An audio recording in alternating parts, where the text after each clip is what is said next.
as the great sage Sumati.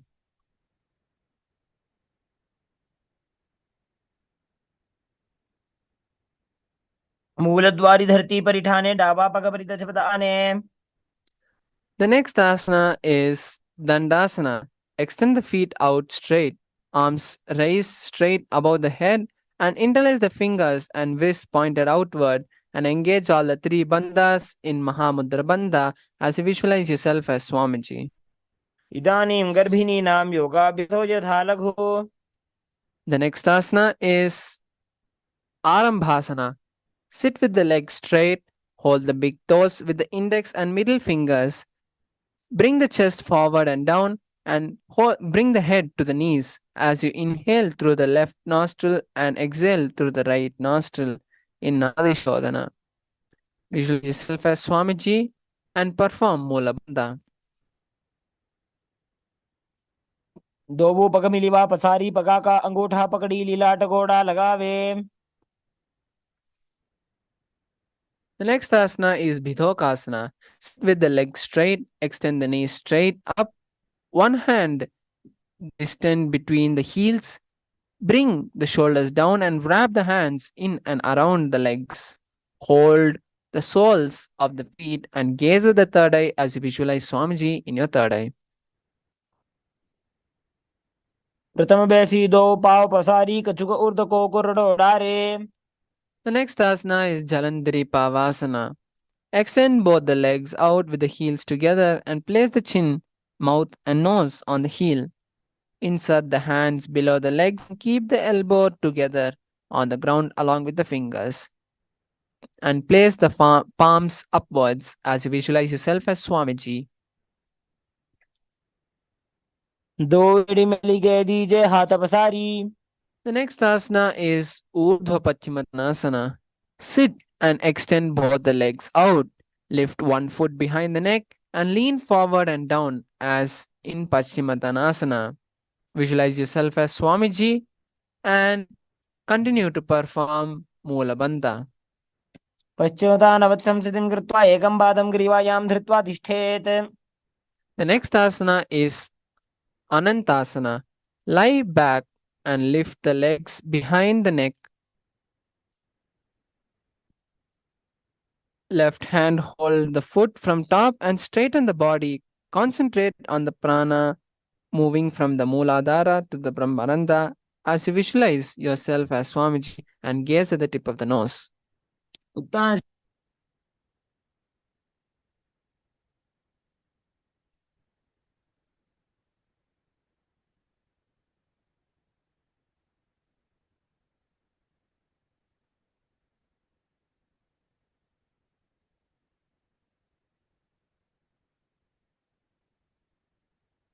The next asana is Ankushasana. From Anantasana, rest the elbow on the floor and concentrate on the pranam.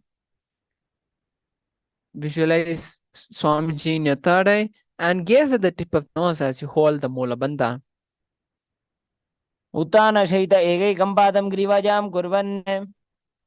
The next asana is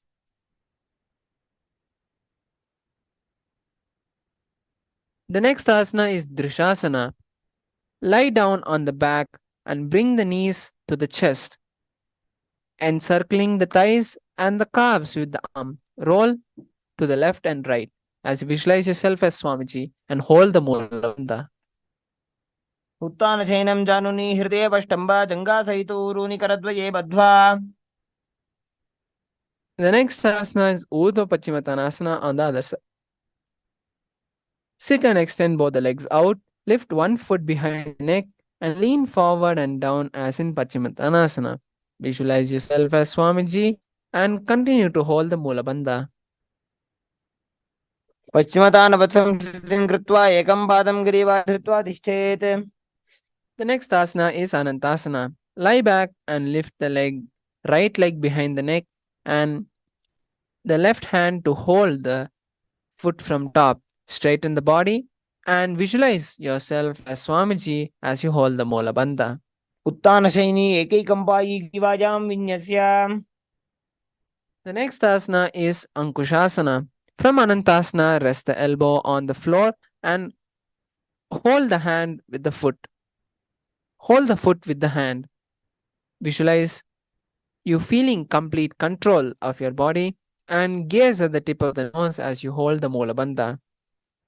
उत्तानसहित एकैकं पादं ग्रीवायां कुर्वन् The next asana is Yoga Nidrasana. Lie on the back and lift the legs one by one and place them behind the neck. Hold the hands behind the back and gaze at the nose as you visualize Swamiji in your third eye.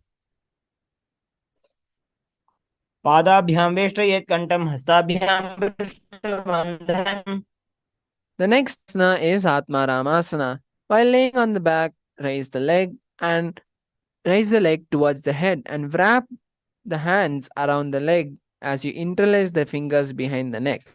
Gaze at the nose and visualize yourself being blessed by Lord Vishnu as you perform the Moola Bandha. आत्मा राम आसन परतम सोवे The next asana is Kochikasana. Kochikasana. Lay on the back and bring the knees to the chest and the soles to face upwards. Extend the arms sideways and gaze at the third eye as you visualize Swamiji in your third eye. दो हाथ सीधा सा करे 300 ube से पा करे The next asana is Dhatara Pravritti 1, 2 and 3.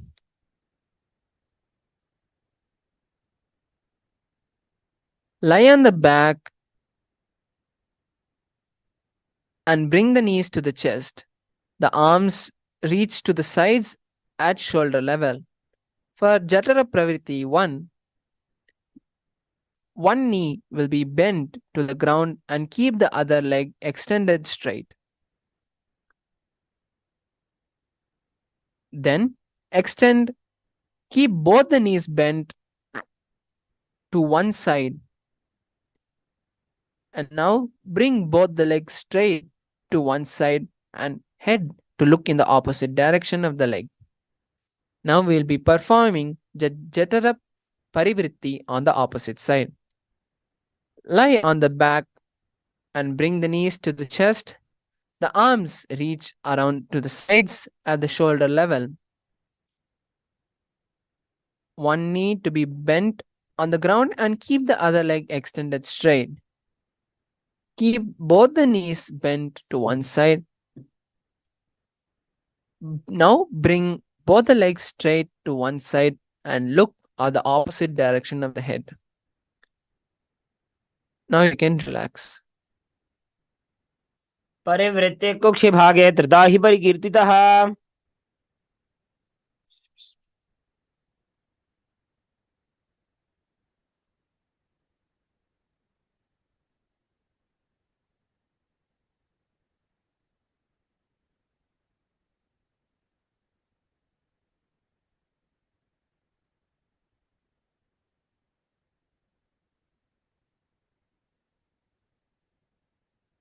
The next asana is Dvipada Pitam.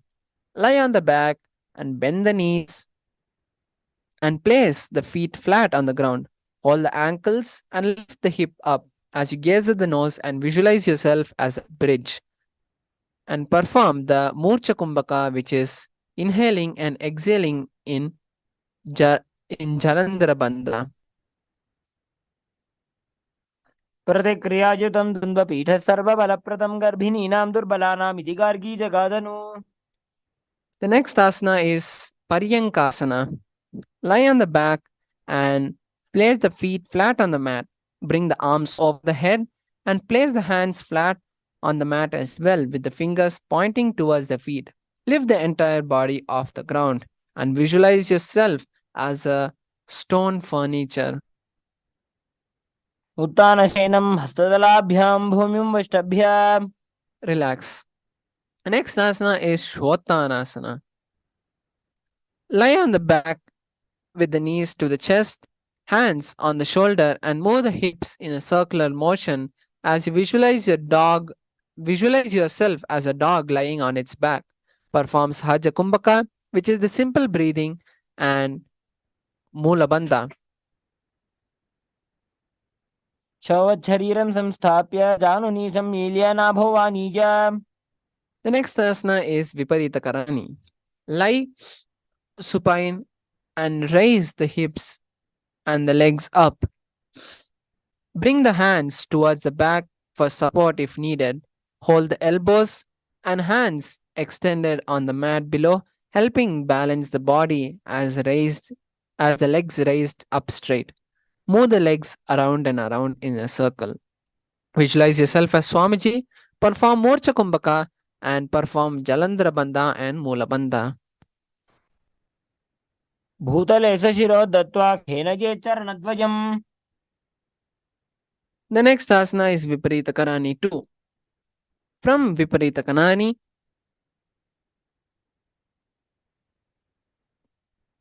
stop the circling motion and hold the legs up straight as you visualize yourself as Swamiji. Karni विपरीताख्या सर्वाधिव्याधिनाशिनी. The next asana is Langalasana. From the Viparita Karani position, lay back and bring the feet behind the head. Lift the hip and take the feet over the head and bring the toes to the floor. Clasp the palms behind your back and rest your neck on the shoulders. Visualize yourself as a plow and continue to perform Morcha Kumbhaka and Jalandhara Bandha. नरकासने स्थित्वा नासिका प्रदेशे भूमौ पादपृष्ठे स्थाप्य. The next asana is Shaita Paschimottanasana. Lay back and bring the legs over the head and toes pointed on the ground. Bring the thighs to the chest and hold the toes and bring the arms to the legs. Visualize Paramashivam and continue to perform Morcha Kumbhaka and Mula Bandha and Jalandhar Bandha. तानं शयित्वात् कुर्वीत शयितपश्चिमतानकम्. The next asana is Supta Konasana. In the same position, just spread the legs apart and bring the hips above the shoulders.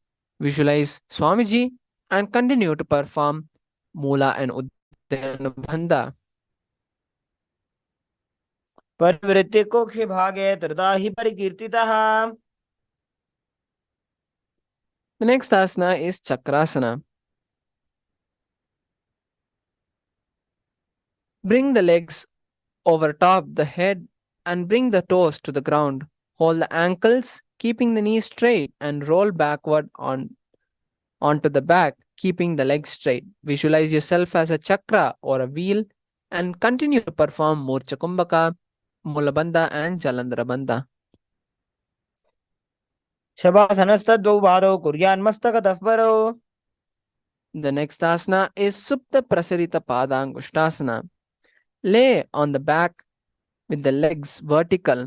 Hold the big toes in Prana Mudra and open the legs wide as you visualize yourself as Swamiji and continue to perform Mula Bandha. उत्तानादं क्रौञ्चं च मरीचिं वीरभद्रकम्. The next asana is Supta Padangushtasana. Lie on the back with the legs extended straight up and hold the big toes in Prana Mudra. Visualize yourself as Swamiji and continue to perform Ujjayi Kumbhaka, which is breathing with an ocean-like sound. उत्तानपादं क्रौञ्चं च मरीचिं वीरभद्रकम्. The next asana is Matsyasana. From Suptapada Angushtasana, move the legs into Padmasana. Lay on the back and hold the opposite elbows over the head and gaze at the nose as you visualize yourself as Matsya. Continue to perform Ujjayi Kumbhaka and Mula Bandha. मुक्तपद्मासनं कृत्वा उत्तानशयनं चरेत्. The next asana is Parasharamasana. Lay on the back Padmasana, place the back side of the hands and onto the left palm and gaze to the nose as you visualize yourself as Rama.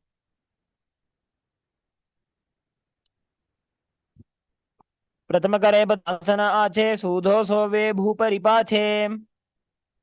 The next asana is Sarvangasana. While laying on the back and the legs in Padmasana, lift the hip up and keep the hands to support the hips and with the elbows on the floor. Tuck the chin to the chest and visualize yourself as Swamiji as you perform Murcha Kumbhaka and Mula and Jalandhara Bandhas. अथवा क्षेत्र संक्षेपात् सर्वांगासनमुत्तमम्. Next asana is Vrishchikasana. Lay on the back with one foot on the opposite thigh. Lift the other knee towards the head. Extend both arms above the head and hook the fingers forwards. Visualize yourself as a scorpion and continue to perform Murcha Kumbhaka and Mula and Jalandhara Bandha. प्रथमशेन सौधो शीशिकेशिके सन्धि सुदाखे. The next asana is Vrishchikasana on the other side. Lay on the back with one foot on the opposite thigh and lift the other knee towards the head, extending both the arms straight and hook the fingers forward as you gaze at the third eye and visualize yourself as a scorpion. प्रथमशेन सौधो शीशिकेशिके सन्धि सुदाखे. The next asana is Vrishapadakshepasana. Lie on the back and interlace the fingers around the neck. Lift both the feet off the ground, extending one leg straight and the other leg to the knee. Alternately extend the raised knee again and again and visualize yourself as the Supreme, as Swamiji. उत्तानशयनं कृत्वा अङ्गुलिभिः कन्दरां बद्ध्वा कूर्परो मिलित्वा. The next asana is Marottananasana.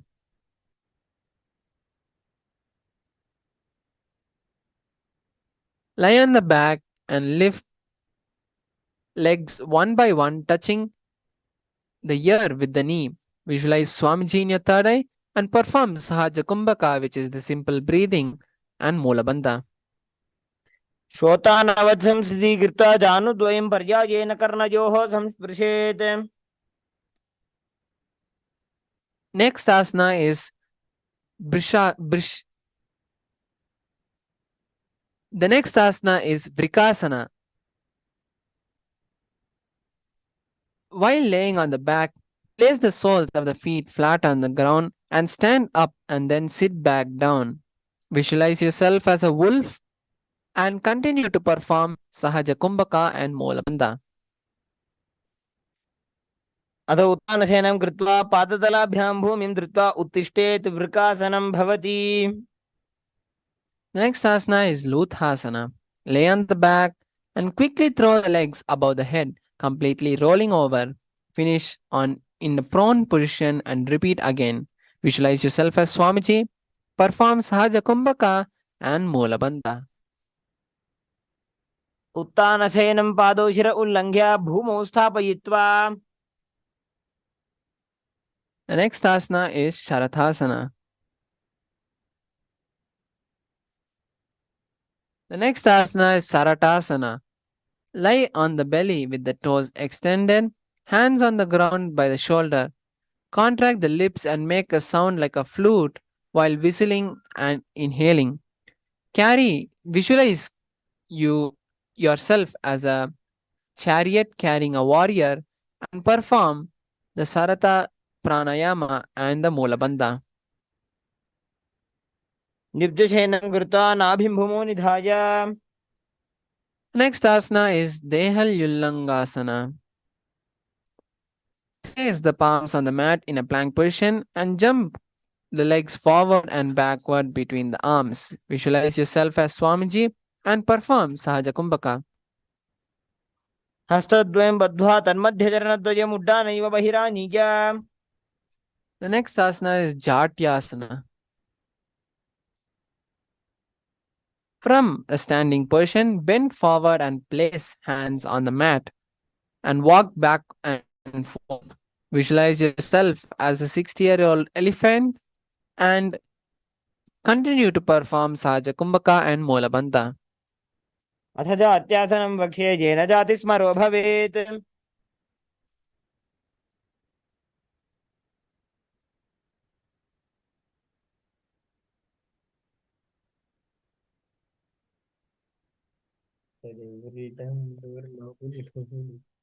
The next is the Lolitika Karana. Stand with the knees bent in Araimundi position and feet pointing outwards. Bend the elbows and keep the hands at the chest level, swiftly moving the arms across the entire body and bringing back to the center. Tilt the head back and open the chest upwards to the sky. Move the head in all directions.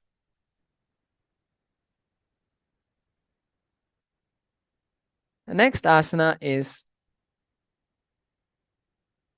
Sarpasana. Tie the legs with the rope and stand erect like a rod. The arms at the side, hands touching the thighs. Visualize your Kundalini rising upwards. Continue to perform Saja Kumbhaka and Mulabandha. अथ सर्पासनं वक्षे वायुपाणाय केवलं शरीरं दण्डवत् तिष्ठेत् रज्जुबन्धस्तु पादयोः. The next asana is Ushtra Sadanasana. While standing, place all fingers on the mat and then stand on the hands. Begin to move and walk like a camel. Visualize yourself as a camel and perform Sahaja Kumbhaka and Mulabandha. मुष्टिकनिष्ठिका प्रदेशेन भूमौ निधाय उपरि पादतले संस्थाप्य.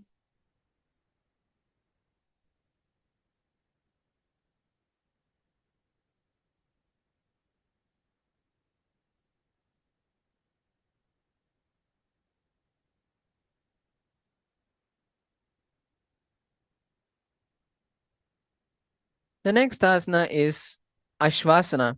While standing, place all the fingers on the mat and then stand on the hands. Bring the fingers from the side of the soles and begin walking like a horse. Continue to perform Saja Kumbhaka and Mulabandha. मुष्टिकनिष्ठिका प्रदेशेन भूमौ निधाय उपरि पादतले संस्थाप्य. The next asana is Kapotanikasana. Stand straight with the fingers together, interlace the hands behind the back, and then pull them down. Visualize yourself as a soaring bird and continue to perform Sajakumbhaka and Molabandha. पादतले भूमौ निधाय पृष्ठभागेन हस्तौ जङ्घापर्यन्तं नीत्वा. The next asana is the Talapushpaputam Karana. Stand tall with the palms together in Namaskara Mudra. Gently bend the knees and keep the toes pointing outwards. Simultaneously open the palms and raise one heel off the ground, slightly lowering the waist and shoulder respective. Visualize you're holding and offering a bouquet of flowers to Paramashiva. The next asana is Khadgasana. The next, lie on the stomach and jump feet up towards the hand and stand and bring the palms together, forming the horn of a rhinoceros. Visualize yourself as a rhinoceros and continue to perform Saja Kumbhaka, which is the simple breathing, and Molabandha. नुदसरतमासनं कृत्वा पादतलाभ्यां भूमिं धृत्वा. The next asana is Uttanotanam. Sit down all the way as low as you can on the ground and stand up. Repeat this again and again. Visualize yourself as Swamiji and perform Sahaja Kumbhaka and Mulabandha. पुनः पुनः उत्थातव्यम् असितव्यम् इति उत्थानोत्थानं भवति. The next asana is Musalasana. Stand up straight, raise the arms over the head and jump repeatedly. सरलं स्थित्वा ऊर्ध्वं बाहु नयेत्. The next asana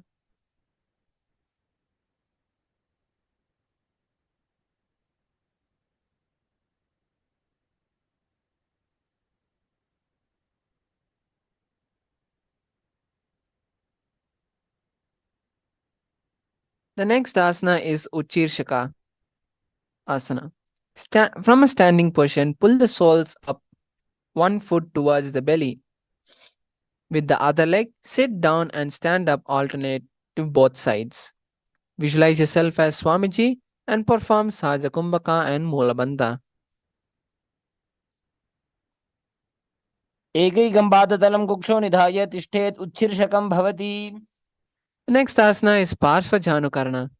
Stand and keep one leg straight and bend the toes pointing to the side. Bend and lift the opposite knee towards the chest, pointing the toes downwards. Let the opposite hand hang down on the top of the thigh, while the wrist twist and fingers point towards the center of the body. Relax. The next asana is Tandavasana. On one leg, the opposite extended forward, lower the body to the mat and then straighten, lifting and raising the leg to the opposite thigh. Perform this again and again as you visualize yourself as Lord Shiva standing, dancing. एकेन पादेन स्थातव्यं ताण्डवासनं भवति. The next asana is Brahmanasana. Place left foot on the opposite thigh and stand erect on the mat like a rod. Keep the hands on both the sides. Visualize yourself as Lord Brahma and perform Sajakumbhaka and Mulabandha. ब्राह्मणासनमावक्षे यत्कृत्वा ब्राह्मणो भवेत्. The next asana is Garudasana 3. Stand tall and wrap the leg over and around the right knee. Tuck the left toe on the other side of the right calf. Simultaneously cross the left arm below the right and bring the palms together. Visualize yourself as Lord Garuda and perform Sakumbhaka and Mulabandha. उत्तानकूर्मपीठं च सिंहस्कारुण्मेव च वातायनं गोमुखं च भारद्वाजं त्रिविक्रमम्. The next asana is Ekapadasana. Stand straight on the right leg and lift and with the left foot on the opposite thigh and keep the hands relaxed by the knees. Visualize yourself as Swamiji and perform Molabandha and Sajakumbhaka. दक्षाङ्घ्रिं वामपादस्य जङ्घोपरि निधाय च. Next asana is Dhurvasana. Stand on the right leg, hold the big toe of the left foot and straighten out to the side. Rotate your body quickly on the standing leg. Visualize yourself as a pole star and perform Sahajakumbhaka and Molabandha. एकेन हस्तेन दण्डरूपस्य एकस्य पादस्याग्रं धृत्वा. The next asana is Trivikramasana. Stand on the right leg and lift the left foot above and place it behind the neck. Stand tall and alternate sitting and standing. Visualize Lord Vishnu in the form of Vamana and perform Mulabandha and Sajakumbhaka. ग्रीवायां पादं संस्थाप्य स्थातव्यम् उत्थातव्यं त्रिविक्रमासनं भवति. The next asana is Parshvajanukarana. Stand and keep one leg straight, bent. Stand and keep one leg straightly bent, with the toes pointing to the other side. Bend and lift the opposite knee towards the chest, pointing the toes downwards. Let the opposite hand hang downwards on the top of the thigh with the wrist clenched. The next asana is Tandavasana on the other side. On one leg, lower the body to the mat and then stand straight, lifting the raised leg to the opposite thigh. Visualize Shiva dancing and perform Mulabandha and Sajakumbhaka. एकेन पादेन स्थातव्यं ताण्डवासनं भवति. The next asana is Brahmanasana. Place the right foot on the inner thigh with the left thigh and stand erect on the mat like a rod. Place the hands by your side and visualize yourself as Lord Brahma performing the Mulabandha and Sahajakumbhaka. ब्राह्मणासनमावक्षे यत्कृत्वा ब्राह्मणो भवेत्. Next asana is Garudasana 3. Stand tall and wrap the right leg over the arm and the left knee. Tuck the right toe on the other side of the left calf and simultaneously cross the right arm below the left and bring the palms together. Visualize yourself as Lord Garuda and perform Sajakumbhaka and Mulabandha. उत्तानकूर्मपीठं च संहस्गारुडमेव च। The next asana is Ekapadasana. Stand straight on the left leg and place the right foot on the opposite thigh and keep the hands relaxed by the knees. Visualize the supreme pontiff of Hinduism, Swamiji in your third eye, and continue to perform Moola and Sahaja Kumbhaka. दक्षाङ्घ्रिं वामपादस्य जङ्घोपरि निधाय च। The next asana is Dhruvasana. Stand on the leg and hold the big toe of the right foot and straighten out to the side. Rotate your body quickly on the standing leg as you visualize yourself as the pole star.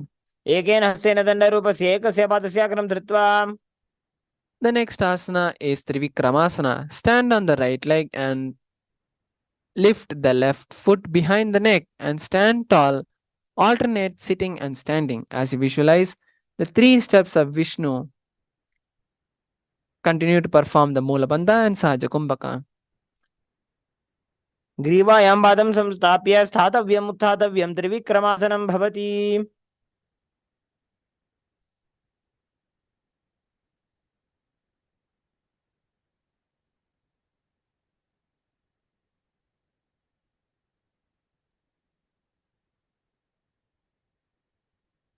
The next asana is Samanakakarana. Stand with the feet close together, toes pointing slightly outward. Keep both the hands to the side of the body.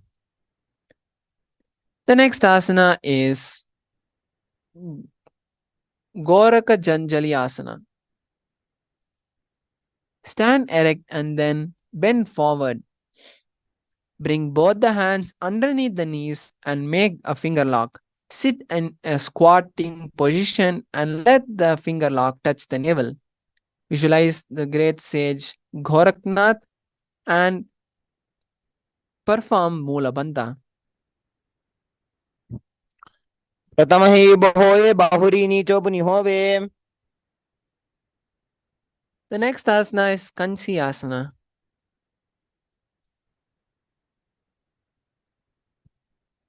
Insert the hands between thighs and calf and then wrap around the butt.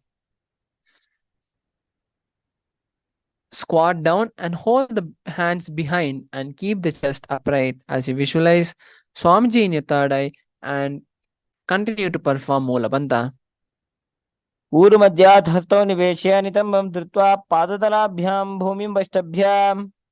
The next asana is Bhairu Asana. Bring the feet together and sit in a squatting position. Hold the hands at the back and sit up straight as you gaze at the navel. Visualize Kala Bhairava in your third eye and continue to hold Moola Bandha. दो पग की थलिया की माहिली core मिला जी फना पानी उकड़मा मोड़ वैसे। The next asana is Varahasana. Squat all the way down to the ground and keep your feet together and toes apart. Bring your elbows up close to the head and palms joined over the back facing downwards. Gaze at the nose as you visualize Lord Varaha, the boar form of Mahavishnu. पाकतली की माहिली core मिला जी फना पानी उकड़ मोड़ वैसे। The next asana is Pithasana.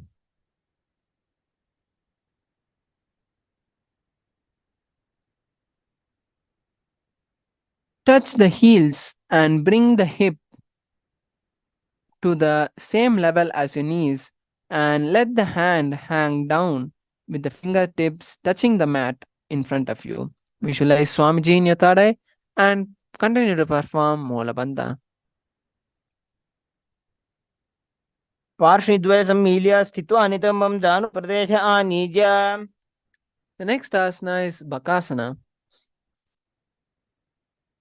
Place hands on the mat with the fingers wide. Place your knees on the back of your arms with the eyes forward and down. Visualize yourself as a crow and perform Moola Bandha. हस्ताभ्यामवनिमवष्टभ्याम्। The next asana is Shushtanga Kapalyasana.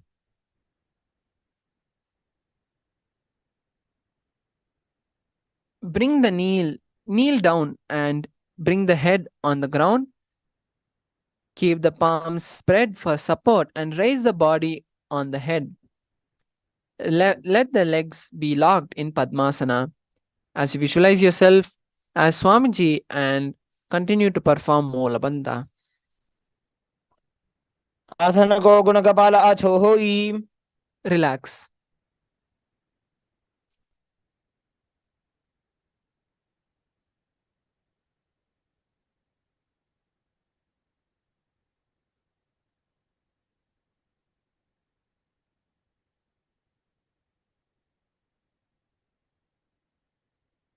The next asana is Guptasana. Keep toes flat, touching the opposite feet, and sit between the feet. Let the heels come outside the hips and the hands on the knees. Sit straight and gaze at the nose. As you visualize, you're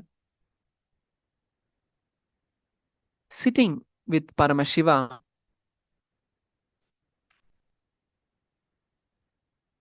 जानूर्भोरन्तरे पादौ कृत्वा पादौ च गोपयेत् पादोपरि च संस्थाप्य गुदं गुप्तासनं विदुः. The next asana is Vrikshasana. Place the hands on the ground with the fingers wide. Lift the bodies up straight into a handstand. This asana should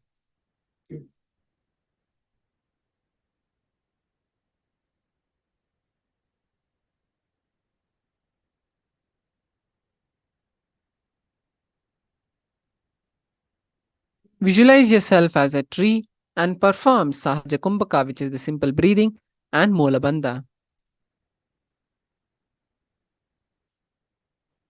सप्तचक्रक्षालनाय वृक्षासनविशेषकान्.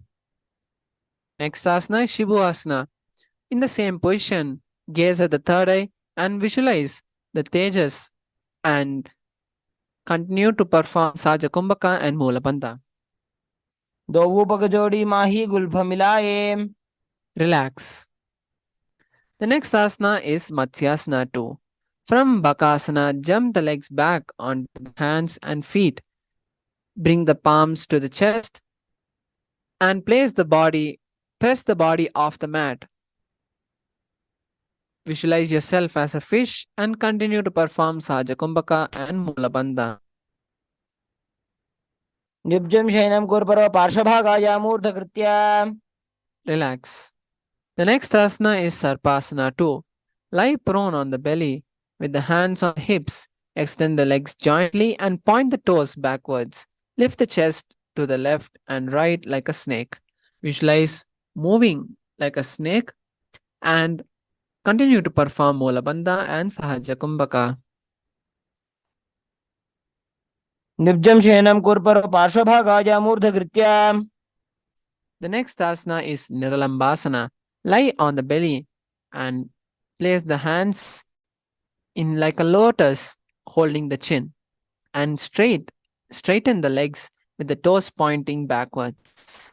Visualize feeling self-supported and continue to perform the Mola Bandha and Sahaja Kumbhaka. कराभ्यां पंकजं कृत्वा तिष्ठेत् कूर्परयासुधीः मुखमुन्नमनुच्चायि निरालम्बनमासनम्. The next asana is Chatrasana. Lie on the stomach and place the hands flat on the mat in front of you. Straighten the arms and bend the knees, bringing the feet towards the upper back. Lift up the chest and see yourself as an umbrella and continue to perform Mola Bandha and Sahaja Kumbhaka. अर्ध्यासनवस्थित्वा हस्ततलाभ्यां भूमिं धृत्वा. The next asana is Vajrasana. Sit on the knees with the tops of the feet flat on the mat. Bring the buttocks onto the heels and stretch the arms in front, placing the palms down and bring the forehead onto the mat. Visualize yourself as a weapon of Indra and continue to perform Mola Bandha and Sahaja Kumbhaka. इदानीं गर्भिणीनां योगाभ्यासो यथा लघु. The next asana is Meshasana. Push your body up into a Gajasana position and alternate striking the hand on the ground with the hands. Visualize yourself as a ram and continue to perform Molabandha and Sahajakumbhaka. गजासन संस्थितो एकैकं बाहुं भूमौ ताडयेत्. The next asana is Ajasana. From Gajasana, lift the legs onto the air, slowly bringing the forehead to the ground.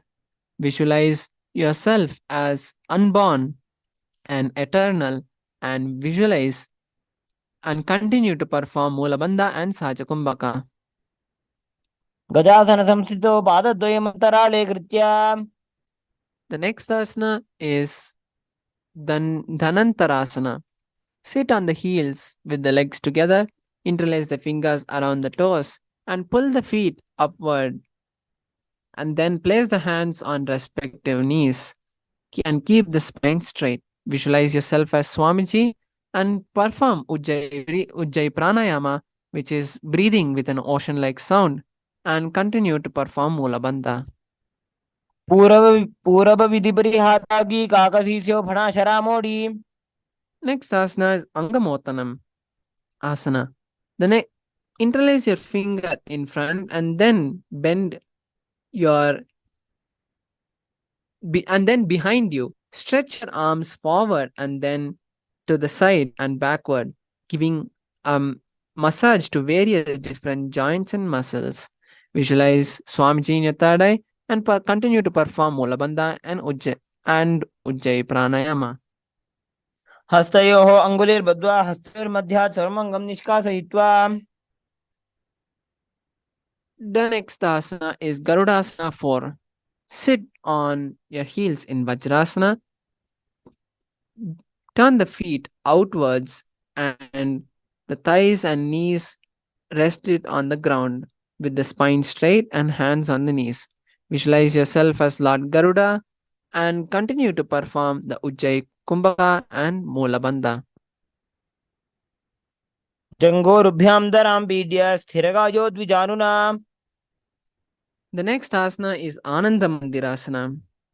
Sit with the legs folded and the toes pointing backward. Bring the knees wide and gaze at the third eye. Visualize yourself as a temple and continue to perform Ujjayi Kumbhaka and Molabandha. अथ वक्षे वीरनाथ आनन्दमन्दिरासनम्. The next asana is Mandukasana 2. Sit with the knees wide and the feet overlapping on the ankles, hands under the knees and gaze at the nose. Visualize a frog and continue to perform Ujjayi Kumbhaka and Mula and Jalandhara Bandha. पृष्ठं सम्पीड्य गुल्फाभ्यां जान्वङ्गे सबलयाकृतिः. Next asana is Narasimhasana. Keep your toes pointed on the mat. Keep your toes on the mat with the heels up and together. Place the perineum on the heels and place the palm on the ground and spread your fingers wide with the thumbs touching the base of the hand. Gaze at the nose and stick the tongue out with a strong exhalation. दो फणा पानी होय वैसे एड़ी Mailer गुदानी वैसे. Next asana is Bhishrikasana. Sit on the toes and place the perineum on the heels. Spread the knees sideways and place on the ground. Make a hollow of the palms and place on the mouth. Keep the thumbs under the teeth and close the lips. Gaze at the nose and inhale through the left nostril and exhale through the right nostril. Visualize yourself as Devi and perform the Bishraka Kumbhaka and Molabandha. दो पकांगी एड़ी जोजी गोड़ा फनो बान पुनि होई. Next asana is Makadasana. Keep the soles together on top of the feet on the ground. Sit on the heels and bend the elbows, bringing the fingers to the armpit. Imitate as if a monkey is scratching, and gaze at the third eye. Visualize yourself as a playful monkey and perform Ujjayi Kumbhaka, which is the breathing like with the ocean like sound. दोवो बगली संपुट आने तिनकी पिष्टि भूमि परिठाने. The next asana is Vajrasangasana. Sit on the toes with the soles of the feet together. Sit on the heels with the knees wide and off the floor.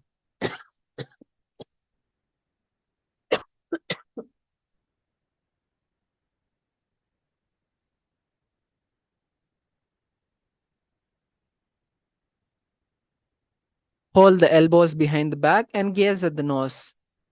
Visualize a diamond and continue to perform Ujjayi Kumbhaka and Mulabandha. प्रथम पणापाणी होय वैसे दो वेड़ी उदानी वैसे. Next asana is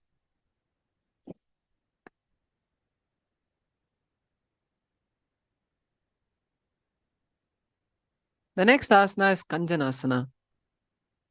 Keep the toes down and ankles crossed behind. Sit on the heel and place the palms on the mat. Visualize perfect health and continue to perform Udyana Bandha, Mula Bandha, and Udyana Bandha. खंजनासनम् आवक्षेजित् कृत्वा सुस्थिरो भवेत्. The next asana is Kurmasana. With the toes flat, cross the feet and place the perineum on the back of the heels. Keep the knees wide and on the floor. Rest the hands on the knees. Visualize a turtle, a stable body and mind, living for hundreds of years, and continue to perform Ujjayi, Kumbhaka, and Mulabandha.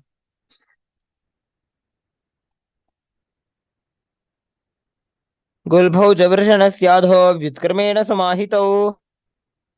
Next asana is Yogasana.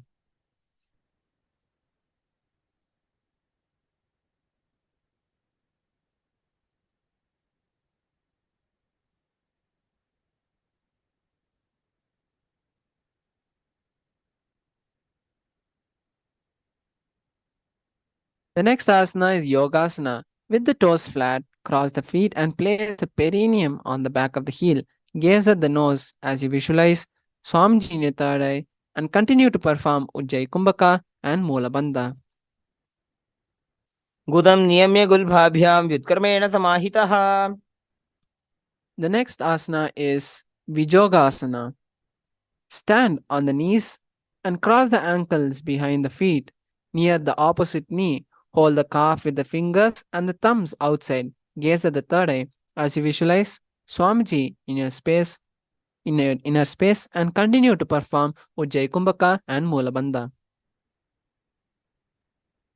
घोड़ा वामो बहु होई घोड़ा आड़ा राखे दोई. The next asana is Ushtrasana 2.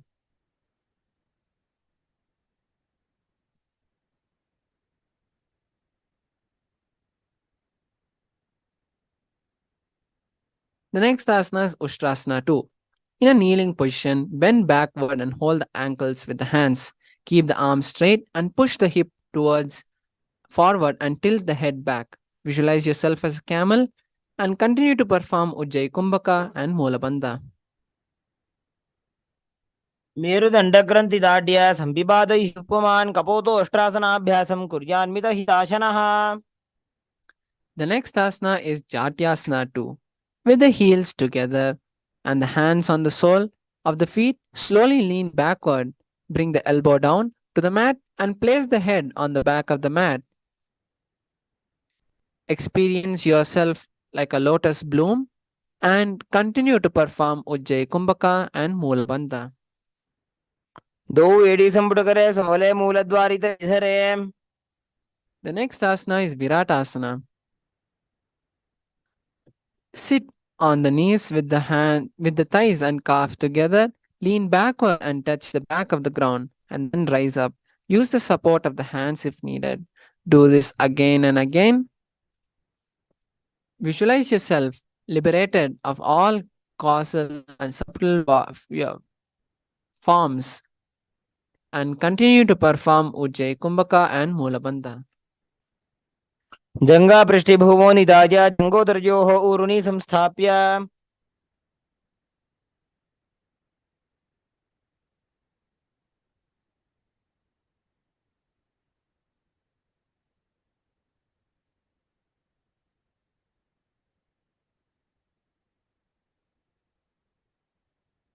The next asana is Viratasana. Raise the hip higher and bring the forearms on the mat and hold the back of the heels. Bring the head between the feet and visualize yourself as a beautiful dove. Continue to perform Ujjayi Kumbhaka and Mulabandha. मेरुदण्डग्रन्थिदाढ्य संविपादयिषु पुमान्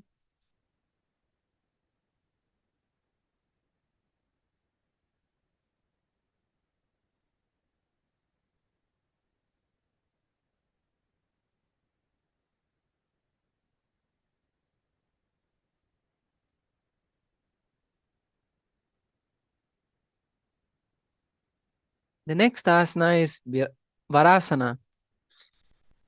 Stand upward on the heel with the toes tucked. Hold the arms with the opposite hand and gaze at the nose. Visualize receiving a boon from Paramashiva and continue to perform the Ujjayi Kumbhaka, which is breathing with an ocean like sound, and Mulabandha. जानुनि भूमौ संस्थाप्य हस्ताभ्यां बाहुपरस्परं धृत्वा The next asana is Varahasana. Keep the knees together and the toes tucked. Lean forward and bring the elbows on the mat. Hold hands to hold the head and rest the head on on the hands and on the heels. Visualize yourself as the Varaha, the boar incarnation of Vishnu, and continue to perform the Ujjayi Kumbhaka Molabandha.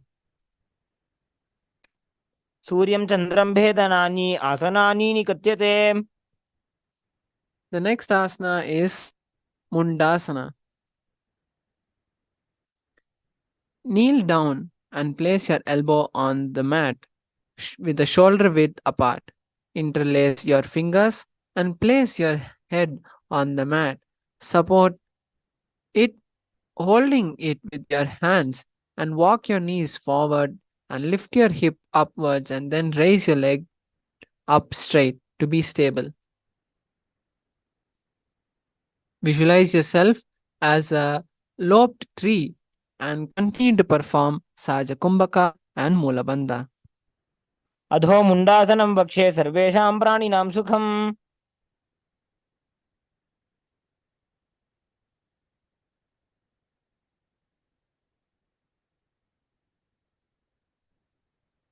The next asana is Andhasana. Kneel down and bring your head between your knees.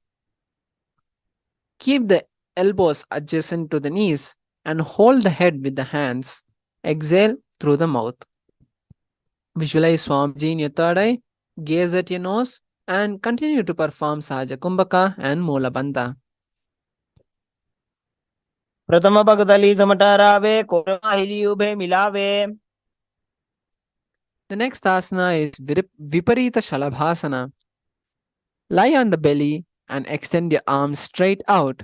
Lift the thighs and the arms and the chest off the ground. Visualize yourself as a locust. Continue to perform Saja Kumbhaka and Molabandha. शलभासनभेदाश्च नटभेरुण्डनामके गण्डभेरुण्डसहिते शीर्षदण्डासनं तथा The next asana is Kapalasana. Lie on the belly with the arms at the side and the palms facing down. Keep the forehead on the ground and keep the chest on the mat and lift the legs up together. Visualize yourself as a skull and continue to perform Saja Kumbhaka and Molabandha. कपालं भूमौ निधाय ऊर्ध्वं पादौ नजेत् The next asana is Akasha Kapothasana.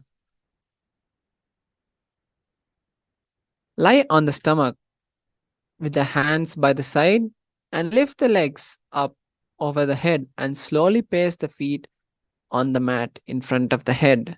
Keep the palms flat on behind the mat and visualize yourself as a dove and continue to perform Molabandha and Sahaja Kumbhaka. उष्ट्रासने स्थित्वा चरणौ भूमेरुत्थाप्य मस्तकोपरि नीत्वा The next asana is Chatakasana.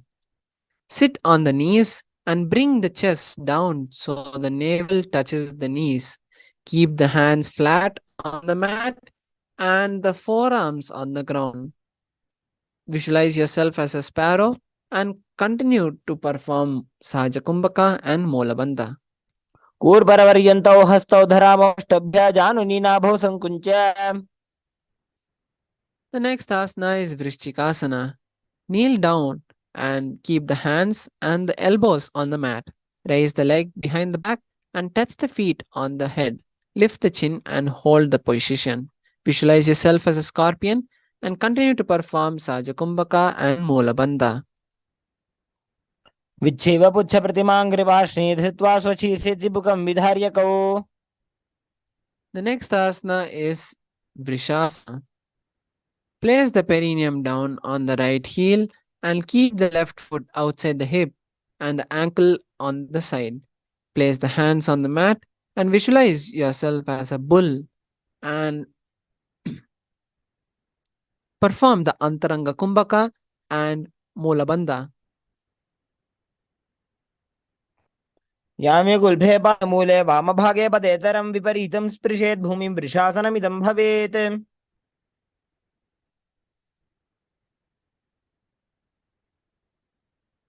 The next asana is Lolasana. From a kneeling position, place the hands flat on the mat in front of you. Lift the knees off the ground and cross the toes of the left foot and overtop the right foot. Balance above the mat and visualize Swamiji in your third eye and continue to perform the Antaranga Kumbhaka and Molabandha. लोलासनं सदा कुर्यात् वायुलोलापघातनात्. The next asana is Vrishasana on the other side. Place the perineum on the left heel and keep the left foot outside of the hip and keep the ankle to the side. Place the hands on the mat and visualize you are a bull. Perform the Antaranga Kumbhaka, which is forceful inhalation, and continue to perform the Molabandha. Yame गुल्भे पादमूले वामभागे पदेतरम्. The next asana is Balagunasana. Place the left toe on the ground and sit on the heel of the left foot. Place the right foot flat on the ground with the knee raised towards the chest. Keep the palms on the respective knees and maintain an upright position. Visualize Balaguna Hai, one of the 84 Siddhas in your inner space, and continue to perform the Antaranga Kumbhaka and the Molabandha. आसन को गुण जल विकार जाई.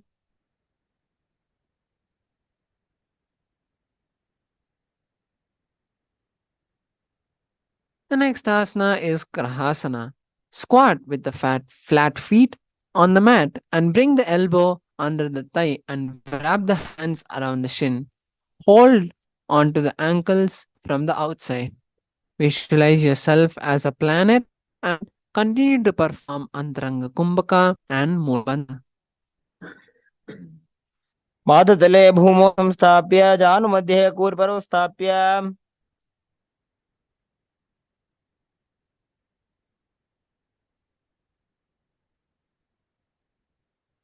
The next asana is Balagunasana on the other side. Place the right toe on the ground and sit on the heel of the right foot. Place the left foot flat on the ground with the knee raised towards the chest. And place the palm on the respective knee and maintain an upright position. Visualize Balaguna Hai and continue to perform Antaranga Kumbhaka and Molabandha. आसन को गुण जल विकार जाई। The next asana is Utkatasana. Squat on the toes with the heels up and the knees off the mat. Place the perineum on the heel and the hands on the respective knee. Keep the spine and upright and visualize Swamiji in your third eye and continue to perform the Antaranga Kumbhaka and Mulabandha. यास्पिजोस्ति यत ऊर्वजानो यत्रासने पादतलद्वयोपरि। The next asana is Vajrasankarasana. Visualize Swamiji. The next asana is Vajrasankarasana 2. Sit on the toes with the perineum on the heel and the soles together. Keep the knees wide and off the ground and hold the opposite elbow behind the back. Visualize Swamiji in your third eye and continue to perform the Antaranga Kumbhaka and Mulabandha. प्रथम बना पानी होए जैसे दो एड़ी गुदानी वैसे। The next asana is Anilasana. Squat with the feet hip wide apart, hands under the sole of the feet from inside and the palms down, the arms straight and the elbow at the navel, and gaze at the nose. Visualize you are able to consume and live off air alone and continue to perform the Antaranga Kumbhaka and the Mulabandha. दो वो हाथ भूमि पर ठाने कहुनी जाड़ी ना भिलग आने। The next asana is Padukasana. Place the back of the hands on the mat with the fingers facing forward towards the body. Step the feet on the hands and wrap the hands around the feet like a shoe and walk around the mat. Visualize you are wearing padukas and walking and continue to perform the Antaranga Kumbhaka and Mulabandha. हस्ततलयोः पादतले कृत्वा तिष्ठेत् गच्छेत् पादुकासनं भवति। The next asana is Kukkutodhanasana. Place the palms on the mat and raise both the feet upward into the air and let them fall back on the down. Do this again and again and visualize yourself as a rooster and continue to perform Antaranga Kumbhaka and Mulabandha. हस्ततले भूमौ कृत्वा पादतले चोर्ध्वमुड्डानं कृत्वा। The next asana is Viparita Nirtasana. Place the hands on the mat and raise the leg upwards into a handstand. Move around into hands and keep dancing. Visualize yourself become free from all inhibitions and continue to perform the Sahaja Kumbhaka, which is the normal breathing, and Mulabandha. हस्ततलाभ्यां भूमिं वष्टभ्य ऊर्ध्वपादाग्रे कुर्वन्। The next asana is Kunjarasana. Separate the feet and place one palm down on the mat with the other arm straight. Bring the opposite hand to the head and be stable. Visualize Swamiji in your third eye and continue to perform Saja Kumbhaka and Mulabandha. अथ पक्षे Mahadev कुञ्जासनमुत्तमम्। The next asana is Kunjarasana. Separate the feet and place one palm down on the mat and the other arm straight. Bring the opposite hand to the head and be stable. Visualize that you are Swamiji and continue to perform Saja Kumbhaka and Mulabandha. अथ पक्षे Mahadev कुञ्जरासनमुत्तमम्। The next asana is Kadambasana. Sit on the ground with the feet flat and heels close to the body and hold the respective ankles. Lift the feet off the ground and visualize that you are a Kadamba tree, a pious tree that promotes long life. Continue to perform the Sahaja Kumbhaka and Mulabandha. पार्ष्णिभ्यां भूमिं वष्टभ्य हस्तद्वयेन गुल्फौ धृत्वा. The next asana is Pavana Muktasana. Sit with the heels at the perineum and hold the knees and press them towards the chest. Visualize any excess vata being released and balanced within your system and continue to perform Saja Kumbhaka and Mulabandha.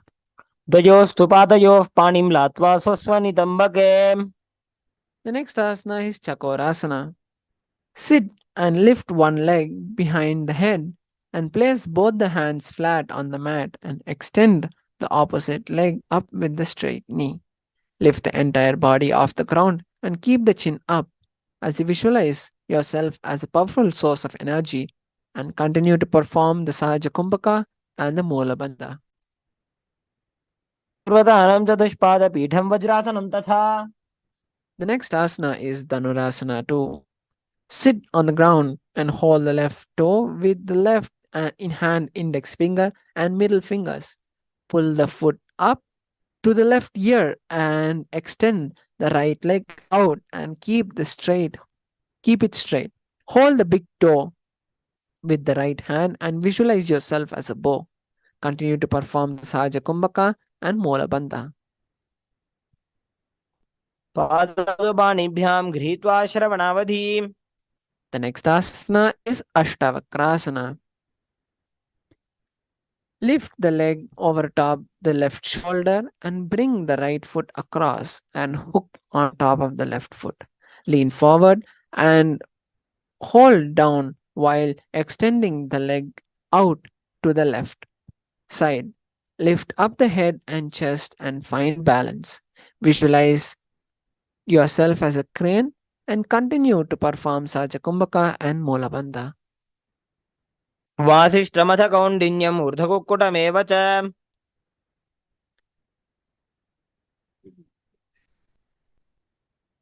Next asana is Pranasana. Place the right foot on the left thigh and bring the left foot flat on the ground. Have the left shoulder underneath the raised leg and place the hand flat on the ground. Visualize yourself as immortal and continue to perform the Saja Kumbhaka and the Moola Bandha. एतत् प्रभेदं वक्ष्यामि करोति यः स चामरः. The next asana is Parshva Matsyendrasana. Place the right foot at the root of the left thigh and then left leg by the side of the right knee. Hold the left hand by the right and twist the body and remain steady. Visualize the great sage yogi Matsyendranatha and continue to perform Saja Kumbhaka and Moola Bandha. पार्श्वाभ्यां धृत्यते यास्तु पार्श्वमत्स्येन्द्रमुत्तमम्. The next asana is Chakorasana.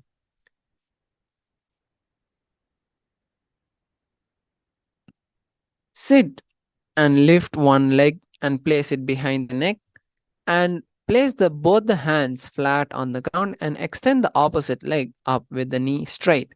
Lift the entire body off the ground and keep the chin up. Visualize yourself as a source of energy and continue to perform Saja Kumbhaka and Moola Bandha. पूर्वतानं चतुष्पादपीठं वज्रासनं तथा. The next asana is Dhanurasana. Sit on the ground and hold the right toe with the index and middle fingers. Pull the toe up and bring it to the right ear. Extend out the left leg and hold the foot with the left hand. Visualize yourself as a bow and continue to perform Sahaja Kumbhaka and Moola Bandha. पादाङ्गुष्ठौ तु पाणिभ्यां गृहीत्वा श्रवणावधि धनुराकर्षकाकृष्टं धनुरासनमीरितम्. The next asana is Ashtavakrasana. Lift the right leg over top the right shoulder and bring the left foot across and hook on top of the right foot. Lean forward and down while extending out the right leg. Lift up the head and chest and find balance as you visualize yourself as a flying crane and continue to perform Saja Kumbhaka and Mulabandha. वासिष्ठमदकौण्डिन्यमूर्धकुक्कुटमेव च The next asana is Pranasana. Place the right foot on the left thigh and bring the left foot flat on the ground. Have the left shoulder underneath the raised left leg and place the hand flat on the ground. Visualize yourself as existing from prana and continue to perform Sajakumbhaka and Molabandha. एतत् प्रभेदं वक्ष्यामि करोति यः स चामरः The next asana is Parshvamatsendrasana. Place the right foot at the left thigh and then the left leg by the side of the right knee. Hold the left leg by the right hand and twist the body and remain steady. Visualize the great sage Matsendranatha and continue to perform Molabandha and Sahajakumbhaka. पार्श्वाभ्यां धृत्यते जास्तु पार्श्वमत्स्येन्द्रमुत्तमम् The next asana is Ardha Paschimottanasana. Keep one leg straight and press the perineum with the other heel. Bring the chest forward and down and hold your foot and bring your head forward with the knee. Visualize Swamiji in your third eye and continue to perform Mulabandha and perform the Jiva Chalakumbhaka. एकं पादं प्रसार्य एकं पादस्य पार्श्वनासीवनी सम्पीड्य The next asana is Kraunchasana. Place your left ankle outside of the hip and hold the sole of your right foot and lift the left leg upward towards the forehead. Keep the knee straight and gaze at the nose as you visualize yourself as a crane and continue to perform Jirachana Kumbhaka and the Molabandha. वासिष्ठमदकौण्डिन्यमूर्धकुक्कुटमेव च The next asana is Ardha Paschimottanasana. Keep one leg straight and place the perineum with the other heel.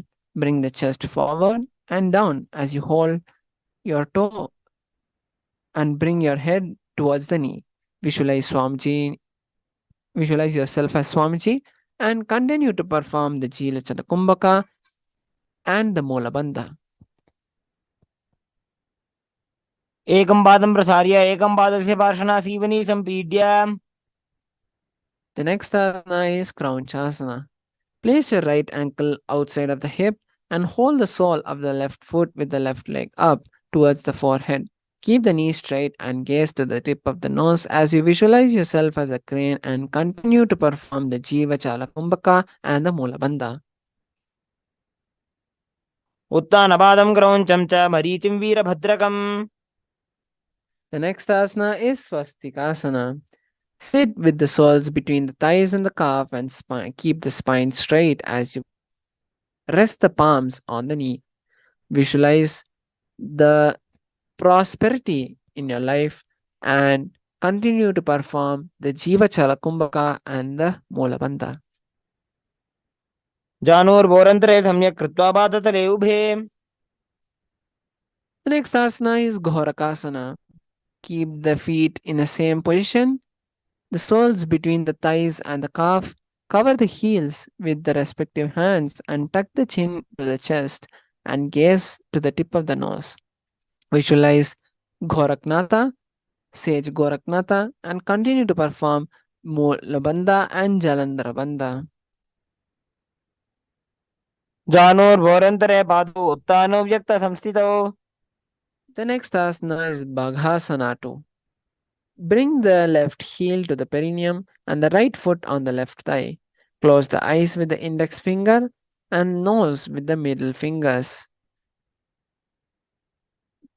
Keep the mouth closed with the ring and little fingers and the ears with the thumb. This is the Shanmukhi Mudra. Gaze at the third eye and visualize Swamiji in your third eye. वामपार्श्वमुदं संस्थाप्य दक्षाङ्घ्रिवामजगने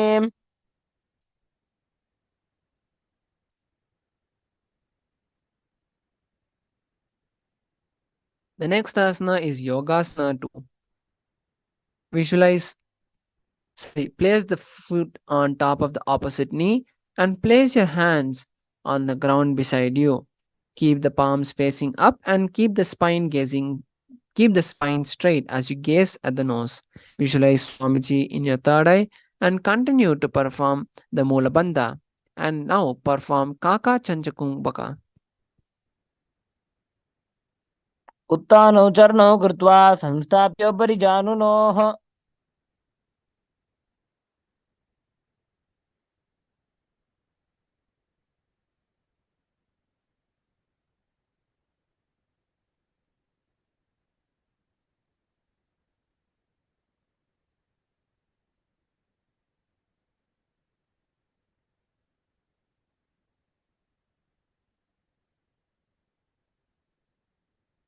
The next asana is Urdhva Kukutasana. From Padmasana, place the palms flat on the mat beside the body and press your hands onto the mat and lift the knees off the ground, balancing above the ground.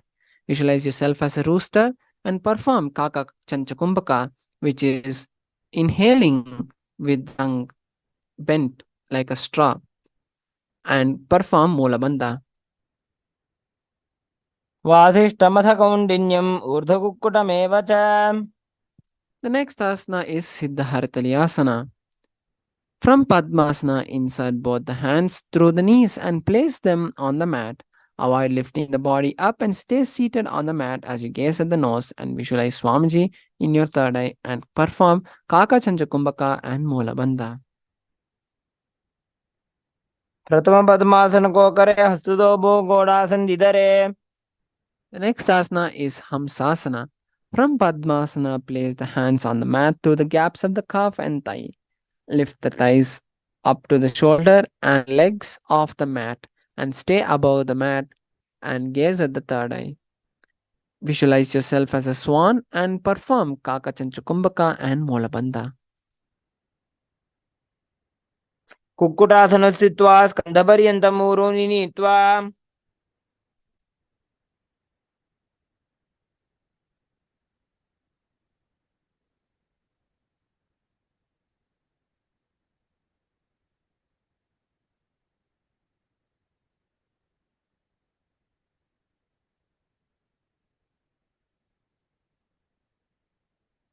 The next asana is Kurmasana.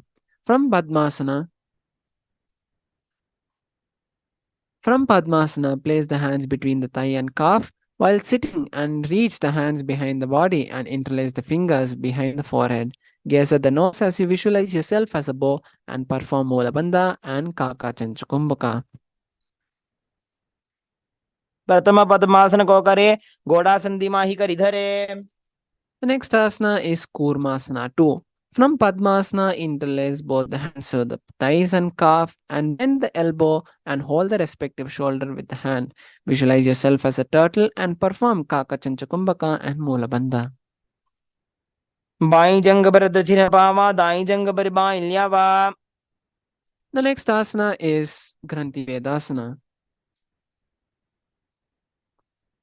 Hold Padmasana and insert both the hands through the thighs and calf. Bend the elbow and hold the respective shoulder with the hands. Bend your head down and tuck the chin to the chest. Visualize yourself as Shiva and perform Kaka Chanchakumbaka, Mula and Jalandhara Bandha. अथ वक्षे नीलकण्ठ ग्रन्थिभेदासनं शुभम् The next asana is Uttana Kurmasana. From Padmasana, insert both the hands through the thighs and calf. Lay on the back and bend the elbow and hold the respective shoulders with the hand. Visualize yourself as a turtle and perform Kaka Chanchakumbaka and Molabandha. Kukkutasana बन्धस्थं कराभ्यां धृतकन्धरम् The next asana is Pangu Kukkutasana. From Padmasana, place both the hands to the gap of the thighs and calf and place one hand on the flat on the mat and hold the other hand with wrist. With the other hand, lift the body up and visualize yourself as a rooster as you perform Kaka Chanchakumbaka and Molabandha. कुक्कुटासनस्थित्वा एकेन हस्तेन अन्यस्य मणिबन्धं धृत्वा. The next asana is Pangu Kukkutasana on the other hand. From Padmasana, place both the hands through the gap of the thighs and calf and place one hand flat on the mat and hold the other hand wrist. With the other hand, lift the body up and hold your position there. Visualize yourself as a rooster and perform Kaka Chanjakumbaka and Molabandha. कुक्कुटासनस्थित्वा एकेन हस्तेन अन्यस्य मणिबन्धं धृत्वा. The next asana is Gridrasana. From Padmasana, place both the elbows on the toes and interlace the fingers and rest the chin on the knuckles. Place the thumb on the throat and visualize you have gone beyond all greed and perform Kakachambaka and Molabandha. जानुर्भोरन्तरे पादौ उत्तानौ व्यक्तसंस्थितौ. The next asana is Padmasana 3. From Padmasana, hold one hand over the other and place the facing up and keep the palms facing up. Keep the spine straight and gaze at the nose as you visualize Swamiji and perform Kakachanchakumbhaka and Mahamudra Bandha, which is all the three bandhas together. उत्तानौ चरणौ विधाय विधिवत् शक्तिस्थितौ योगिरात्. The next asana is Padmasana 4. From Padmasana, place the hands on top of the knees and keep the spine straight and gaze at the nose. As you visualize that you are Paramashiva, perform Kakachanchakumbhaka and Mulabandha. एतत् पद्मासनं कुर्यात् प्राणवायुप्रसिद्धये. The next asana is Karmukasana 2. From Padmasana, hold the right hand and index middle fingers around the right toe from the bottom of the foot. Lift the elbow as of pulling the bow back and move the big toe around. Place the left hand on the respective knee and keep straight and repeat on opposite side. Visualize yourself as a bow and perform Kakachanchakumbhaka and Mulabandha. अथान्यासनमावक्षे योगपूरकरक्षणात्. The next asana is Karmukasana 3. From Padmasana, cross the arms behind the back and hold the big toes. Inhale through the tongue and sit straight like an arrow. Engage all the three bandhas and visualize yourself as a bow as you perform Kakachanchakumbhaka and Mahamudra Bandha. कार्मुकासनमाक्षित्य उदरे पूरयेत् सुखम्. The next asana is Dridhasana. Visualize. Maintain the same position as Karmakasana 3 and lift your chest up and gaze at the third eye. Visualize that you are the Paramashiva's third eye and continue to perform Kakachanchakumbhaka and Molabandha. ऊरुभ्यां परिस्थाप्य पादयुग्मं प्रयुक्तः. The next asana is Nagarasana. From Karmakasana 3, bend the arms back and hold the opposite big toes. Lay on the elbows and bring the back thighs to the back. Visualize yourself as a snake and continue to perform Mulabandha and perform Saja Kumbhaka, which is the normal breathing. प्रथम पद्मासन गोठाने दोवु हाथ पाछाने आने. The next asana is Kandukasana.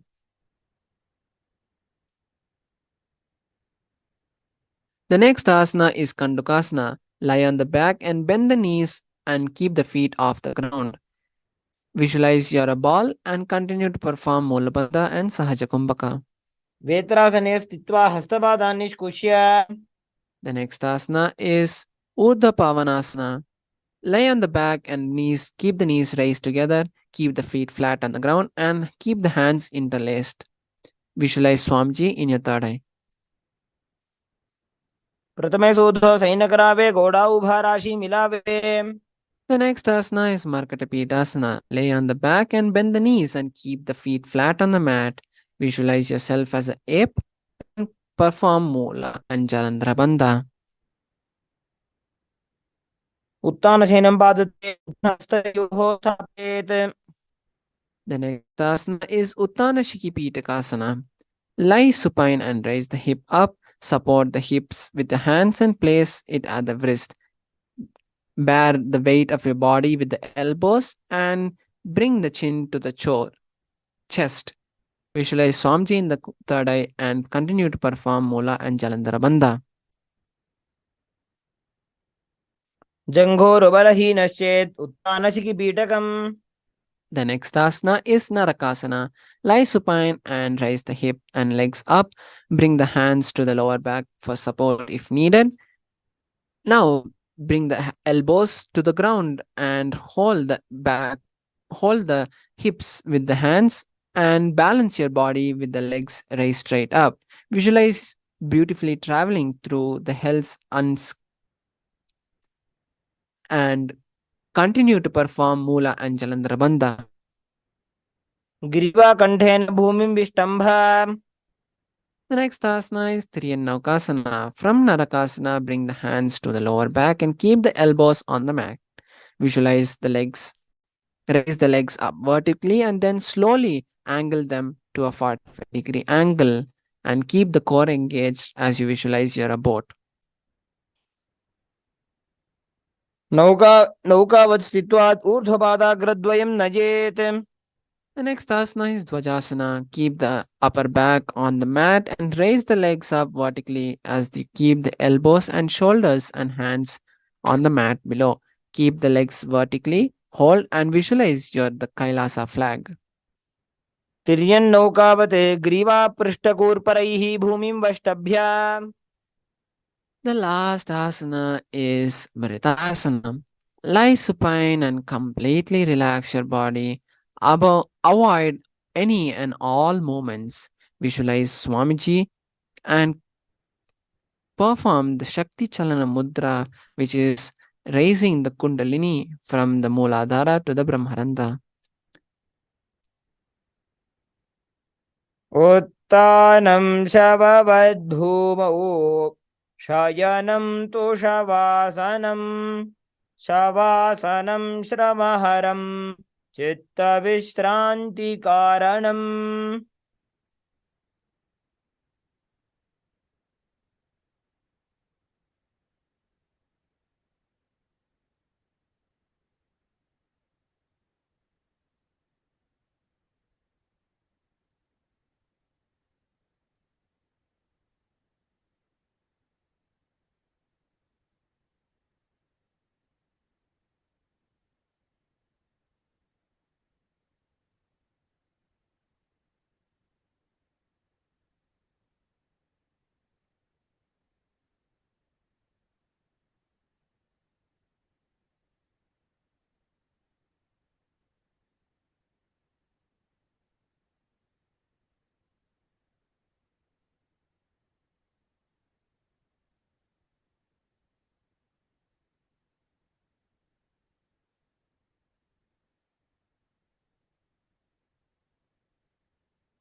Slowly, very slowly, start moving the tips of your toes and fingers. Then start moving your legs and hands. And slowly bend your knees and turn to the right side. And slowly get up and be in a seated position. Avoid talking, and just continue to experience the space of the deep energy and oneness that we have achieved through this intense and beautiful process of the Dvitiya Vinyasa Krama. Let's all give a beautiful round of applause to ourselves for manifesting this whole sequence of Dvitiya Vinyasa Krama. And now let's bring our space to the awareness, and let us now finish and end with the Purna Mantra. Om Purnamadah Purnamidam Purnat Purnamudachyate Purnasya Purnamadaya Purnamevavashishyate. Om Shanti Shanti Shanti. Hari Om Tat Sat. Sarvam Bhagavat Shri Nithyananda Paramashiva Padukarpanamastu. Om Nithyanandam. We request all the participants to continue being seated, as after the yoga, it is the best and best time to manifest the Shaktis and powers of yoga. So be seated and continue to be in the space of oneness with Paramashiva as you prepare yourself to manifest the powers and Shaktis of Paramashiva. Thank you, Nithyanandam.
Yes, Nithyanandam. Okay.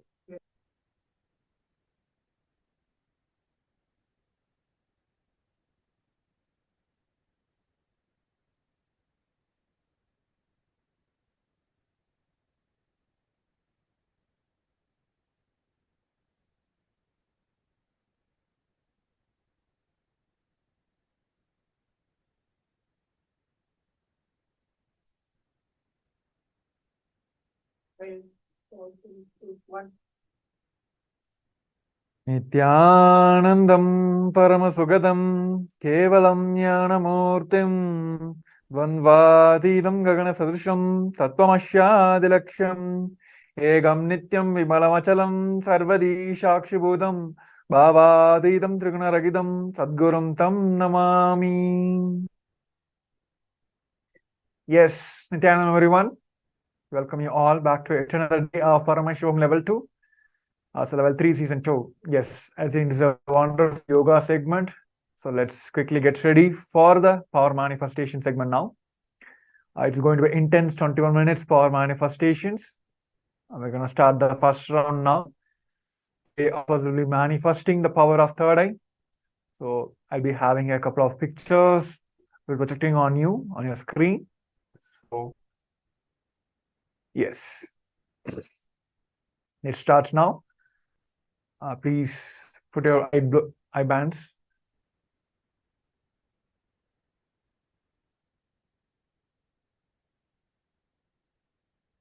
Make sure eye bands are proper. I'll be projecting two random images. You can start manifesting the power of third eye, seeing through the blindfolds. Yes. Yes. So this is straight, head, neck, spine, the straight line. Intensely visualize Swamiji himself, Paramashiva himself is manifesting through you, and is intensely manifesting through your third eye. With that complete completion space, let us chant the Mahavakya. Om Nithyananda Paramashivoham. Let's chant the Mahavakya intensely. Let the whole body reverberate with the Mahavakya. Om Nithyananda Paramashivoham. Om Nithyananda Paramashivoham. Om Nithyananda Paramashivoham. Continue chanting the Mahavakya intensely.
Yes. Now you can relax. You can open your eyes. Yes. So before verifying the answers, I request all the participants to take a moment to pen down all the revelations Paramashiva Swamiji himself given you during this power manifestation. Whether it's a color, shapes, or an object, or a person, whatever it is, please pen down and also please paste in the Zoom chat as well. Let's quickly finish this and we'll be next verifying your answers as well.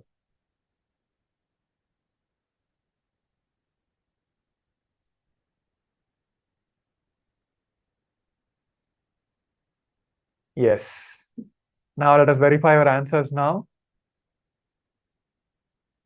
So it is the Sanskrit Om, which is basically a liner with a red glowing Om, which was projected, and also the temple Gopuram. These are two images which was projected during this power manifestation.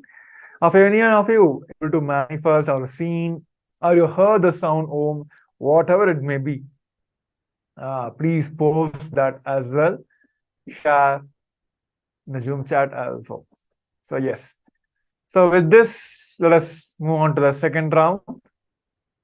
And this round also will be manifesting the power of third eye. And I'll be projecting the images for you. So to sit straight, at next spine in the straight line, put your eye bands back. Make sure it is completely tight. No lights are penetrating inside that.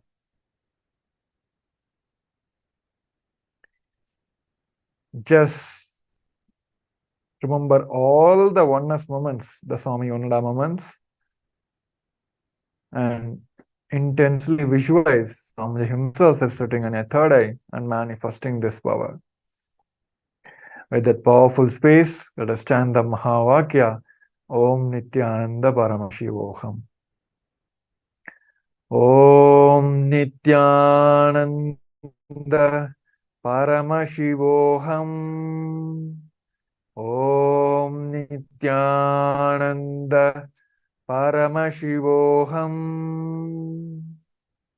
Om Nithyananda Paramashivoham. Let your whole body reverberate with the Mahavakya.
Paramashivoham.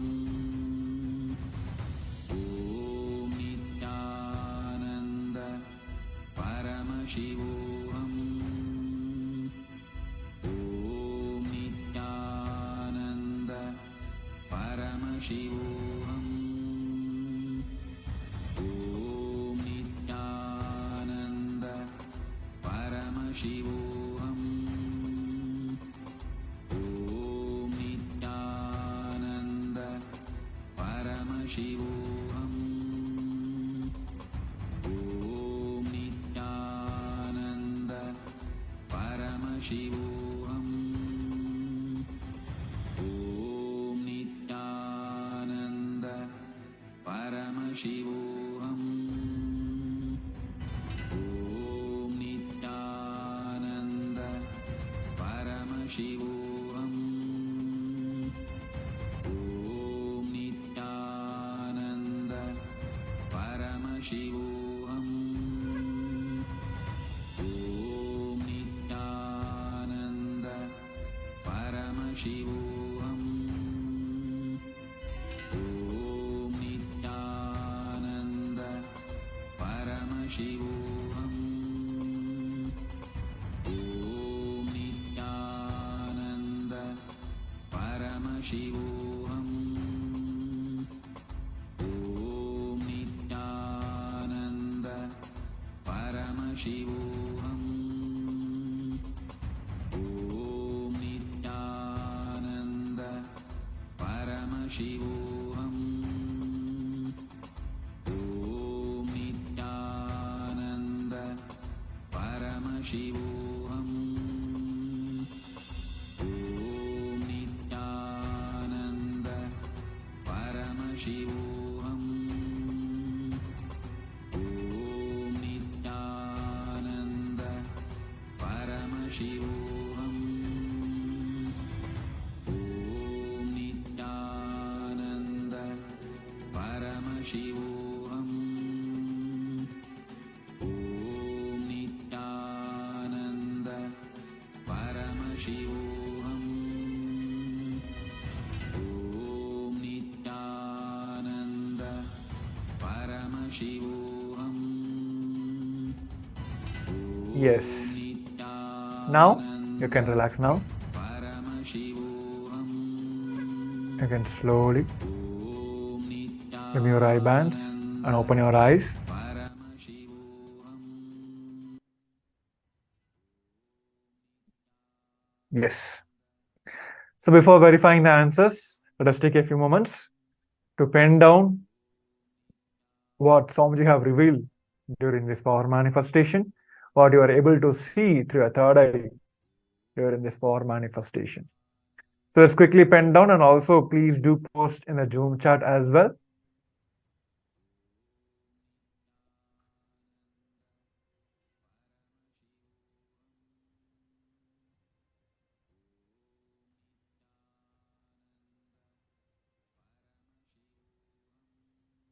Yes. Now let us verify our answers now.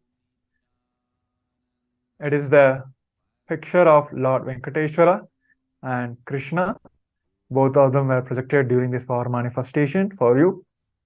And it has so much of flower garlands.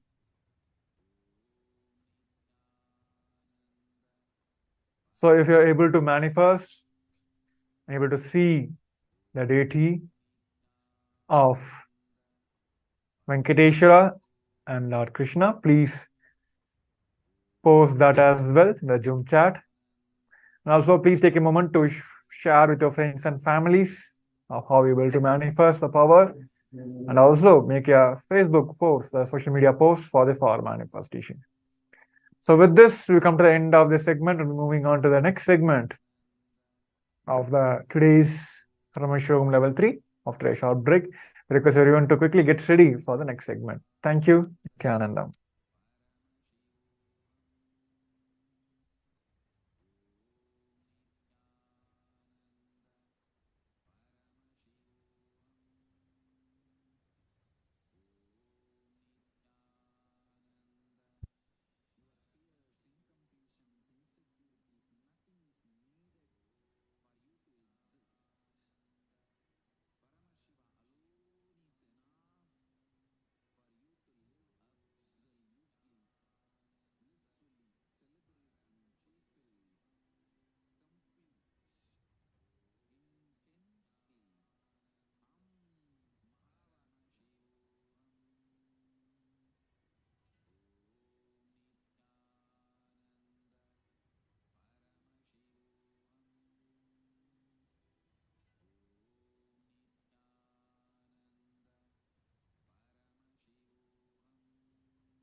नित्यानन्दं परमसुखदं केवलं ज्ञानमूर्तिं द्वन्द्वातीतं गगनसदृशं तत्त्वमस्याधिलक्ष्यम् एकं नित्यं विमलमचलं सर्वधी साक्षिभूतं भावातीतं त्रिगुणरहितं सद्गुरुं तं Namami. Nityanandam, everyone. We welcome all the participants, every one of you joining here with us for your day 13 of Paramashivoham level 3. And like we shared yesterday, right? Today is a very, very important and a very beautiful day that we are having. On your 13th day of Paramashivoham, we are going to be learning the secrets to how you can raise yourself to your highest potential. Every one of us have come here with a certain ability to manifest something that by default all of us have. And all of us that are sitting here, every one of us that are here, we are all inbuilt with the ability to manifest these extraordinary qualities inside of us. And today, we are going to be learning the sacred science of how we can awaken that exact science inside each and every one of us. So, all of you that are sitting here, each and every one of you that are here with us today, get ready for a very beautiful day where you're going to be learning these most profound sciences. Ready? So, we are going to be learning about understanding about Nirvikalpa Samadhi and what is the science of unclutching, what does it mean to live in Samadhi, and what is this Navakhanda Yoga Samadhi, how can you radiate that space of Navakhanda Yoga Samadhi. We're going to be learning all of these extraordinary truths. So you're going to be having a very, very powerful day today. So be tuned in with us. Stay tuned. Nityananda, Ma Hedishlak, Ma Ratnaprabha, Ma Goixiali, Ma Donna, Ma Liangshu. Very nice to see all of you. So are all of you fresh, ready and excited to start your 13th day? Come on. Can I request everyone to post in the chat? Yes. Okay, that's a big yes. All right. And I also have a request. I request all the participants to please make sure that you are in the camera as much as possible. Please be on the camera and make sure that you are interacting with us, ask us your questions, doubts, everything. Feel free to share it with us.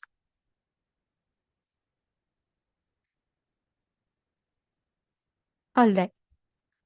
So now all of us are going to be first entering into one of the most important sessions of the day.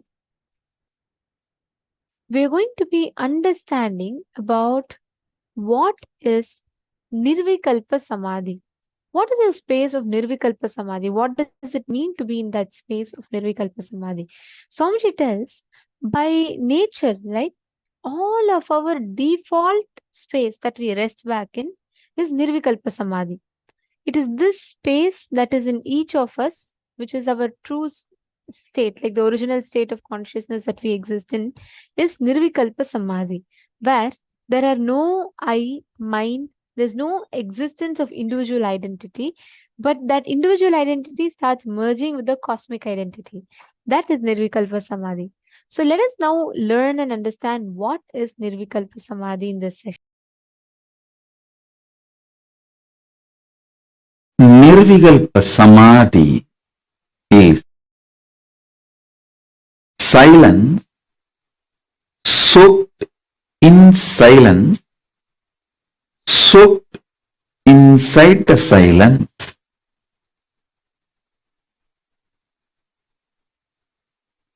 Shanti, soaked inside the Shanti, soaked inside the Shanti. Listen. I'll repeat.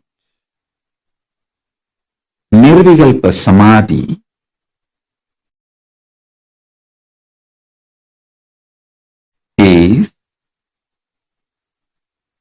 silence, soaked inside the silence, soaked inside the silence.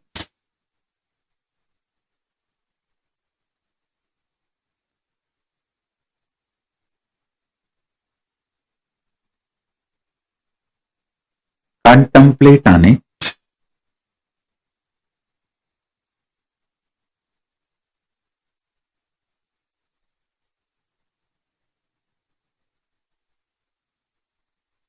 Contemplate on it.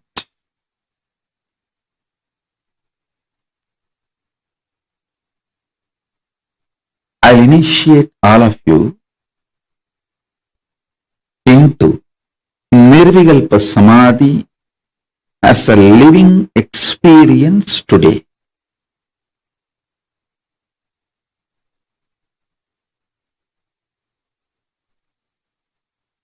If you are a person using English as the language for your inner talk, use this line to meditate now. Silence, soaked inside the silence, soaked inside the silence.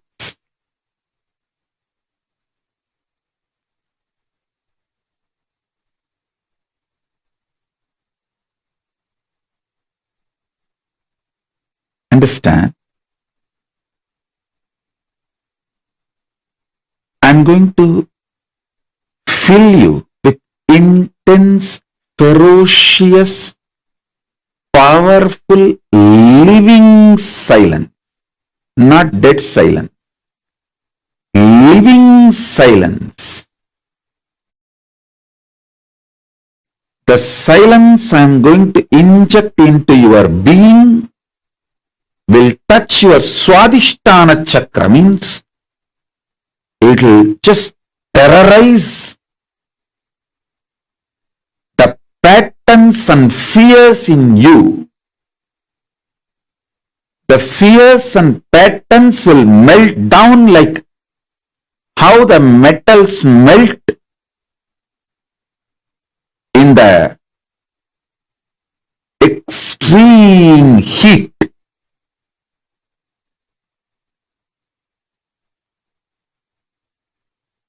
In that absolute heat, how the metal melts, same way all your patterns will melt. So it is not dead silence. So listen carefully. It is not dead silence. It's a living silence. I'll initiate you into this living silence. So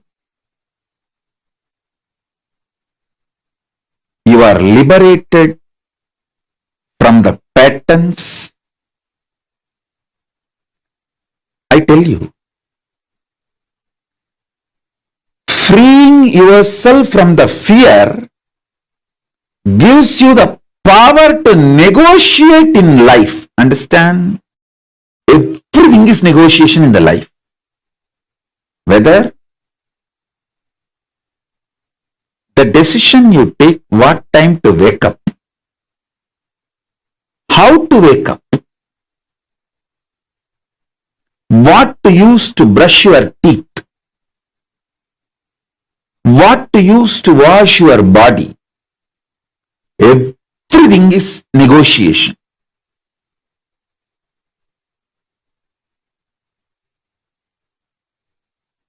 Whether you talk to yourself and convince yourself for some activity, or convince your spouse for something, convince your team, your boss, your subordinates, your assistants, everything is all about negotiation. It's all negotiation. All relationships are negotiation.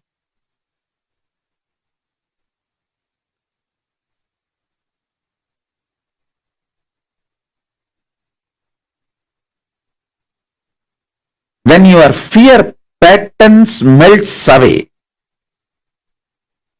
you will be so clear about the negotiation with life.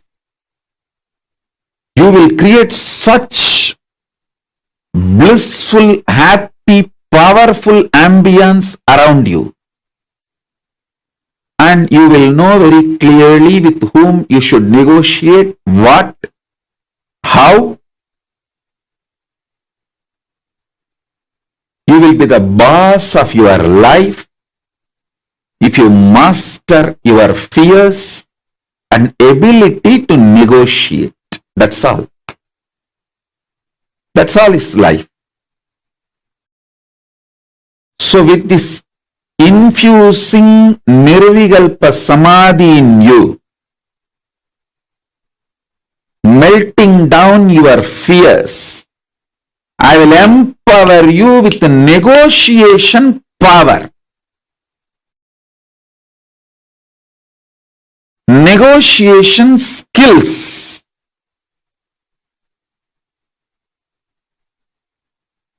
When you start negotiating in life, in business or personal relationships or with yourself, many times,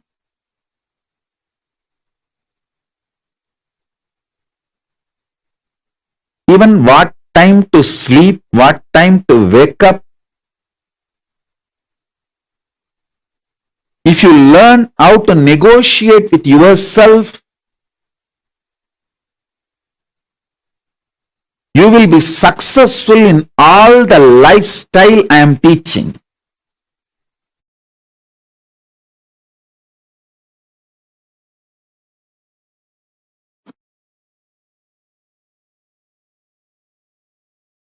One of the biggest enemy stopping you experience Nirvikalpa Samadhi is your self-criticizing pattern.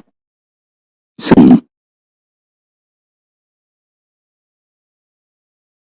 you strongly believe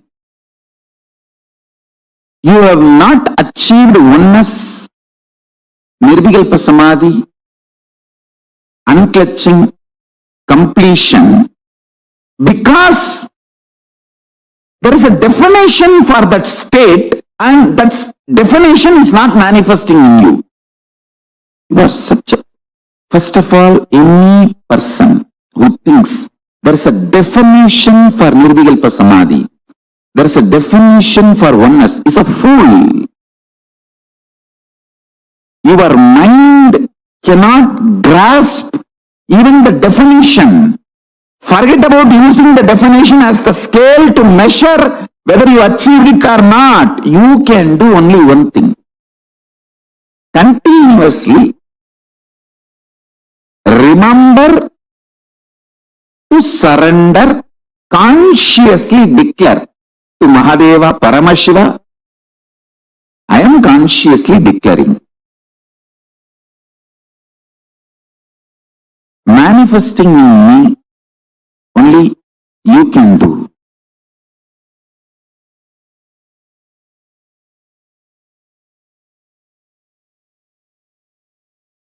Ramana Maharshi beautifully sings in Aksharamanamala.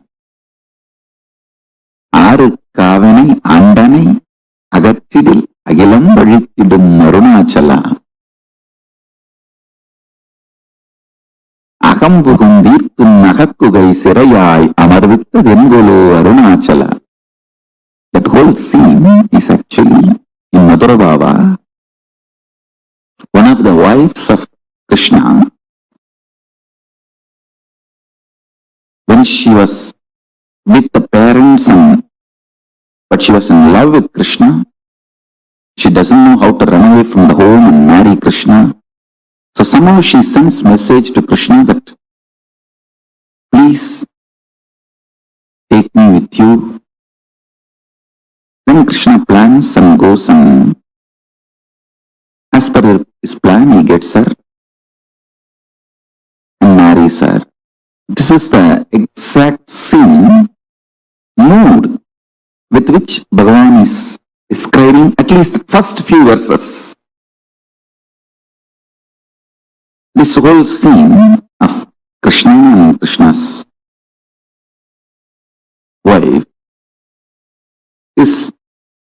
that's exactly the thing which happens in life. The Krishna's wife is an individual soul, all of us. Krishna is Paramashiva. We can only declare to Paramashiva, Prabhu, I am here, I want you to be with me and I want to experience oneness with you. How he will manifest in us, only he knows. If you have a scale, how he should manifest in you, and using that scale, if you beat yourself with the self-doubt, self-hatred, self-denial, you put yourself more and more in suicidal arrogance. I tell you, suicidal arrogance is worse than depression. I am not supporting depression. I am only saying it's worse than depression.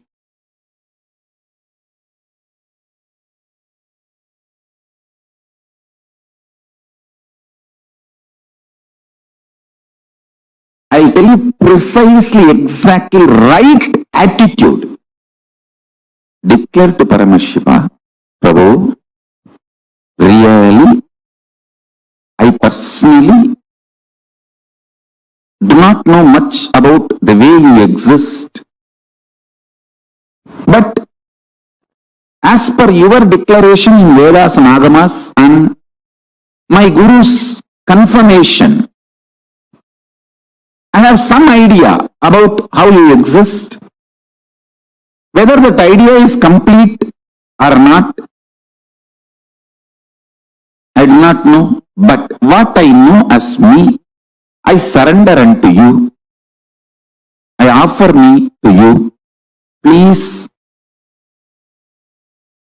you take away me in you. You radiate. Let you alone exist. Let me experience absolute oneness, Nirvikalpa Samadhi, unclutching, complete completion, or whatever the highest state. I may not know the name or words to describe. Let me experience that. Declare it consciously. Remember one thing. Even if you are consciously enjoying somebody swimming, his brain activity, his neuron activity is mirrored in you. Even ordinary swimming, his neuron activities are mirrored in your brain. Can't you understand the great cosmic experience, existence, Paramashiva, when you surrender to him? Will his neuron activity not mirror in you? Don't you understand? When you pray, when you decide to have feeling connection, when you declare to have oneness with Paramashiva, be assured simply his neuron activities mirror in your brain.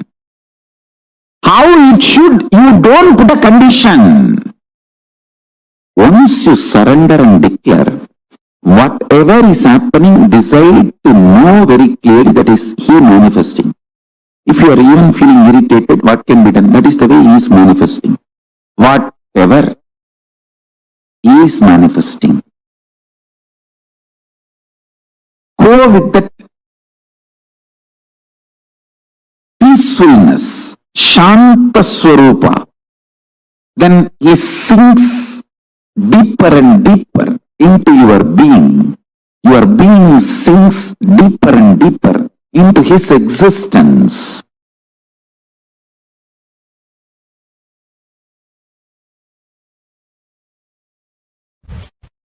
Straight, simple, in one line I can say, source of all knowing is Nirvikalpa Samadhi. It is too easy to achieve because every breath takes turn touching your Nirvikalpa Samadhi space. Means if you are breathing from Nirvikalpa Samadhi. If that Nirvikalpa Samadhi stops reflecting on your body, it becomes dead. Nirvikalpa Samadhi is a tattva. Only if that is reflecting. For example, if a sun is reflecting on the mirror, only that mirror is lit, alive. If the sun is not reflecting on the mirror due to some reason, the mirror will not be alive, lit. Your body is like a mirror. Only if it is reflecting Nirvikalpa Samadhi for some reason, it is alive. The moment the Nirvikalpa Samadhi stops reflecting, it is dead. So please understand. My mission is to teach the whole world the principal source of knowledge, principles of all the principal knowledge. Understand?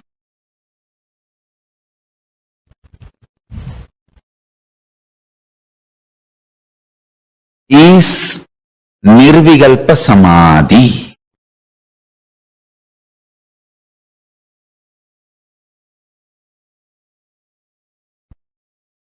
Exist and operate from Paramashanta Swarupa Nirvikalpa Samadhi.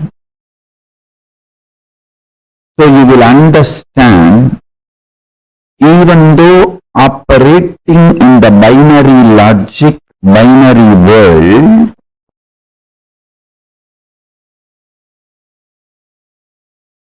the binariness of the world is not ultimate truth. Ultimate truth is more than the binariness of the world. Understand? Good and bad, right and wrong, 0, 1. This binariness is easy for operation, does not mean it is ultimate truth.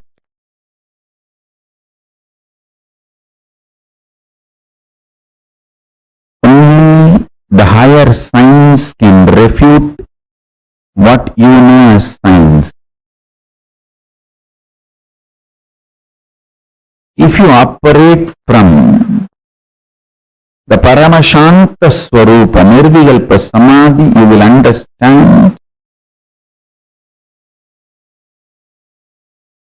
the higher science. So you will know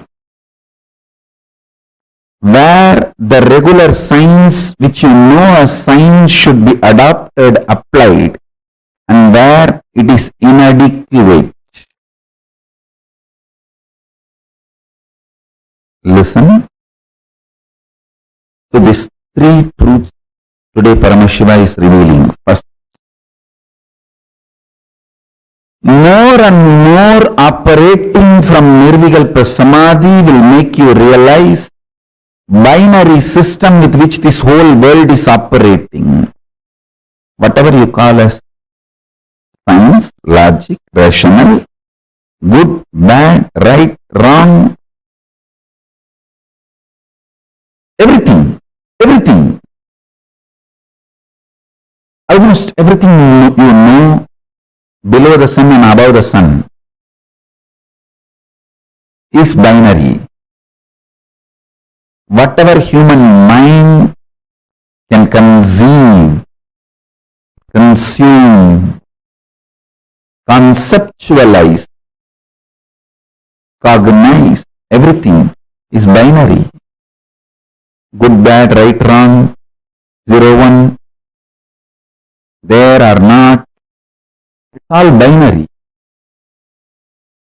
Even your third possibility is mixture of this binary. Existence of binary and denial of binary and mixture of binary only forms even your third, fourth, fifth component and cognition. To understand, operating from Nirvikalpa Samadhi will make you understand binary is easy way for coexistence but not ultimate truth. You should know how to coexist beautifully, easily, sweetly, happily, and you should know the ultimate truth. That is the uniqueness of your existence. People who learn only how to coexist happily may have power over the human society. Power over the human society is not always the truth of the existence.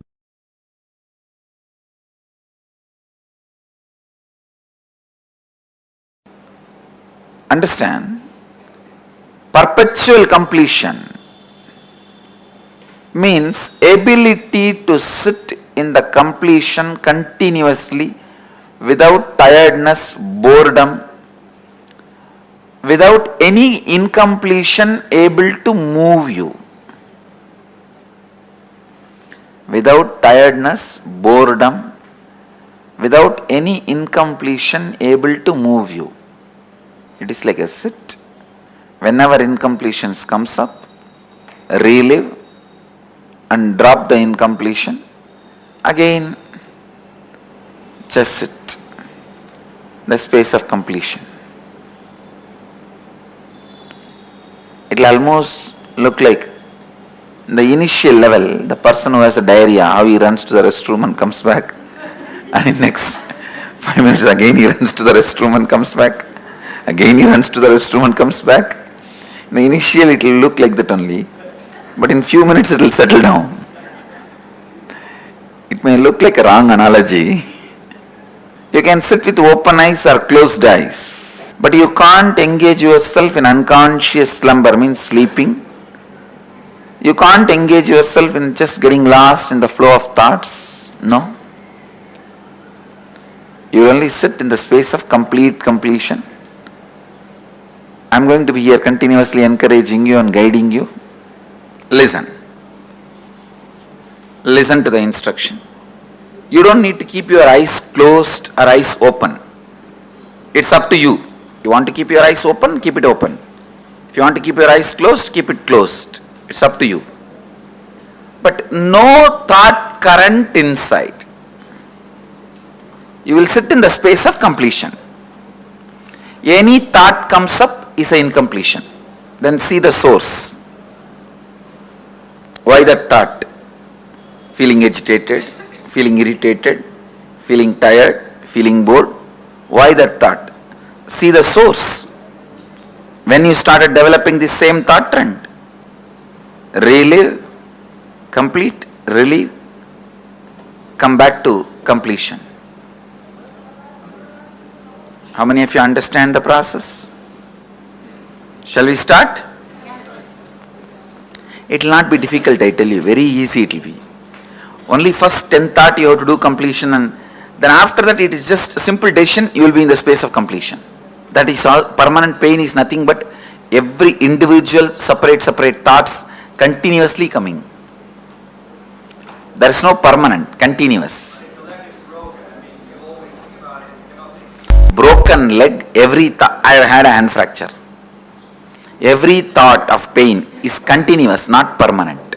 You can look in what mind says pain, from where that thought trend of pain is developing, how I am developing, look in.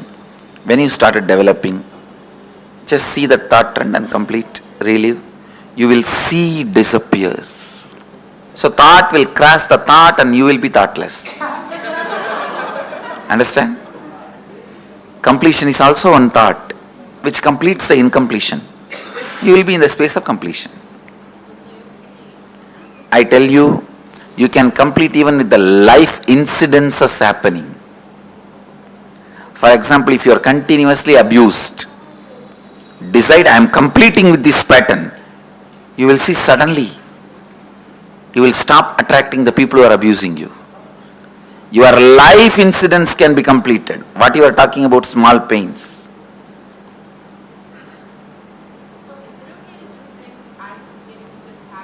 Yes. I think going through a little bit inside and reliving will help you. No, that hatred to go in is one more pattern.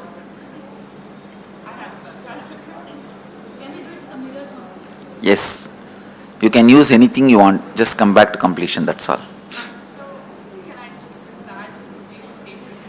You can. Everything in this session I am trying to teach you is completion. Is your simple decision.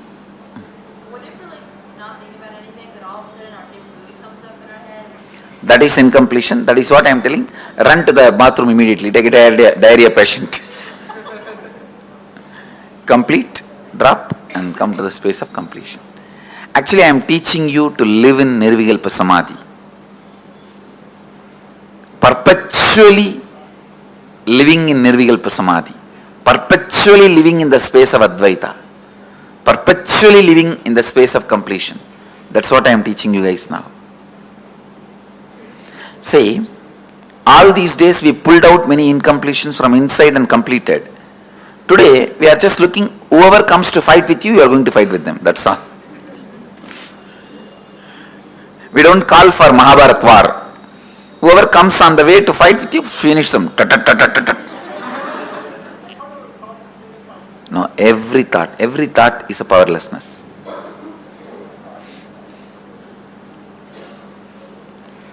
Shall we start?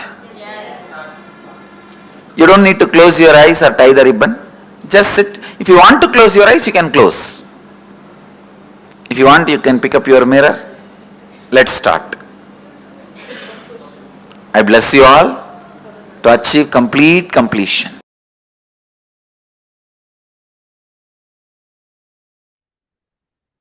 Perpetual completion. The space where you're not letting any thoughts, anything interfere.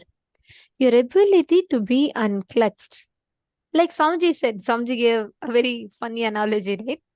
Just, it is more like, the incompletions may come and go in between, but that doesn't matter. So just be fresh and ready. How many of you ready? Ready to start? Swamiji, the process that Swamiji told just now?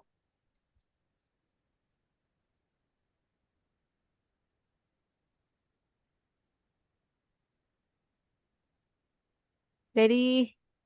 Yes, fresh and ready. Madonna is saying, okay. Ma Goixiali is ready. Great.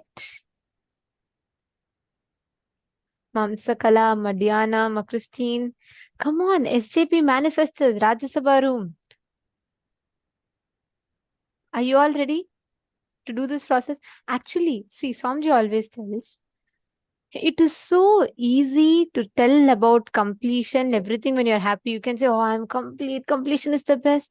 But when your incompletion comes and you stand face to face with it, when it is just looking into you, at that point, your ability to digest and say, let me be in completion. That is the real challenge. And the one who does that is always in the space of completion, perpetual completion. The moment you stick to that, bring that space, to get that space of completion, automatically all the other incompletions from external situations will completely change. Okay? So now let us all actually get into that space of Nirvikalpa Samadhi. I request every one of you, all the participants, to sit straight. So what you're going to do? Come on, let me see. Can each of you post what is the exact process that Swamiji told?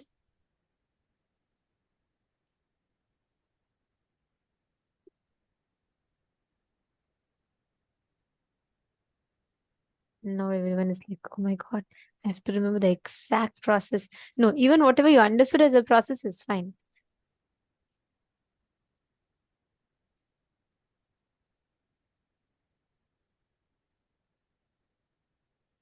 Let me ask you this. Swamiji said there's only one thing that stops you from experiencing Nirvikalpa Samadhi. What is that?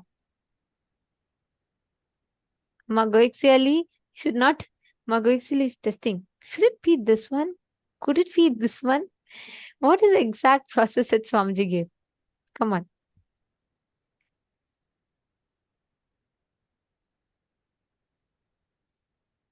Okay, I'll tell you all. See, Swamiji said the only thing that stops us from experiencing perpetual completion, Nirvikalpa Samadhi, is self-criticizing pattern. See, I'll give you all an example, okay? Madonna, I'll start with you. Let's say you're walking on the road, okay? Some random stranger walks up to you and that person says, hey, you look very beautiful, you look very intelligent to me. Okay? What will you feel? You will feel, okay, she's saying something. And I'll ask you another part of it. Let me say someone walks up to you and says, oh, you don't look smart enough. You look like malnourished. You don't look healthy enough. And you're not looking that good. What will your reaction be? You'll get affected. You'll have a doubt inside you. You'll be like, oh my God. Even though you may not react necessarily in front of that person, but inside you will feel, why is that random person feeling I look so weak and malnourished? When you stand in front of the mirror, that doubt will come in you, correct? Yes, okay, you're nodding yes. Now, the same way you're walking in the street, a random person walks up to you, they fall at your feet and they say, Ma, you look like goddess to me. You are Devi. What will you think? Each of us will think like, oh my God, this person must be crazy. Why are they coming up to me and saying, I am Devi? Why are they coming up to me and saying, I am goddess? See, yes, I see you nodding your head for this. See, understand, this is for every one of us. Whenever someone tells us something small, which is limiting to our identity, we are comfortable with it. Call me beautiful, I am fine. Call me fool, then I get affected. But if someone, whenever life reminds you of your larger than your life reality, we always think it is not for us. We, by default, if Swamiji tells about patterns, we all relate. When the moment Swamiji says, Paramashiva, you are Paramashiva, you can manifest, that time that's all. One doubt comes inside us. Swamiji, I know you are Paramashiva. You can manifest anything you want. But what about me, Swamiji? In my own job, I am stuck. I'm not able to manifest my next meal. How will I manifest enlightenment? All of these thoughts run inside you. But actually, the way we exist, the way we are inside our inner space, understand, not ready to accept your bigness, not wanting to cognize your perpetual completion is because of the self-criticizing pattern. If you sit for power manifestation, you say, I am Paramashiva. Immediately, what does your mind say? What Paramashiva you are? Have you seen your face in the mirror? You cannot manifest one salary properly and you want to claim you are Paramashiva. That is how your mind talks to you. That is how the self-doubt talks inside of you. Then you fall into it. That self-criticizing pattern is the enemy, because that stops you each time from experiencing your Paramashiva. That is why Swamiji gives a very powerful technique. He says, even if it is mechanically, just declare whether it is my experience or not. Swamiji has told. And because Swamiji has told, because it is his experience, it is my experience also. And I am going to make that as my experience. That is the state of Nirvikalpa Samadhi. That is a space of Nirvikalpa Samadhi. When you are in that space of Nirvikalpa Samadhi, automatically that perpetual completion will blossom inside you and you will never be affected by what people tell. You will never be, no more people, what people tell outside, or what your own self-criticizing patterns tell you, you will not be stopped by any of that. You will only be in that space of completion. Okay. So now let's all enter into the process.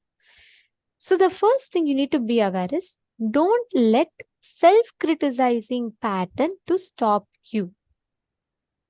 Once you surrender and declare, whatever is happening in my life, Swamiji is manifesting. Whether you are feeling irritated, angry, sad, happy, good, bad, everything Swamiji is manifesting.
So now just decide that you want to be in the space of completion, perpetual completion. You're going to sit and start doing the completion process. Just sit and start the completion process. Do not get bored, tired. I mean, because all of these things will start coming. Don't get bored or tired. Just sit and start focusing on being in completion. Please start the process now.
state of existence. You can without nirvikalpa samadhi.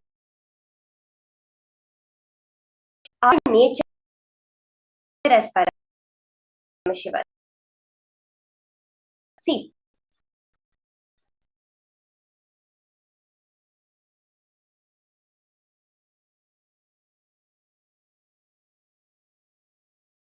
we're not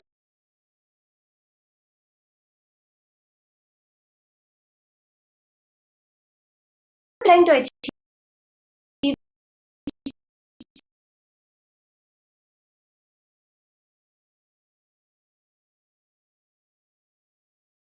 something. Always of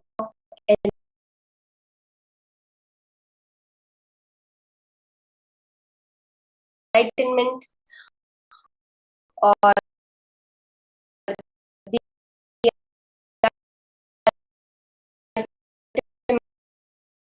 walking who's walking, who's doing every single thing in matter is created.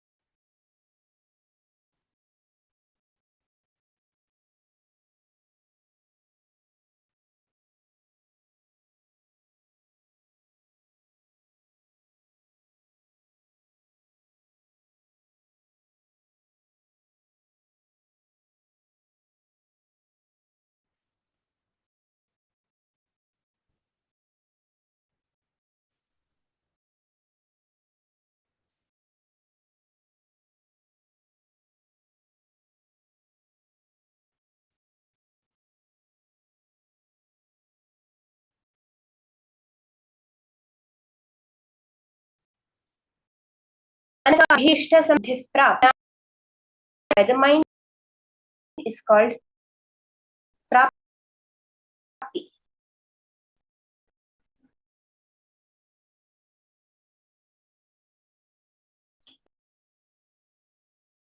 It is declared to be the object we see in the material world.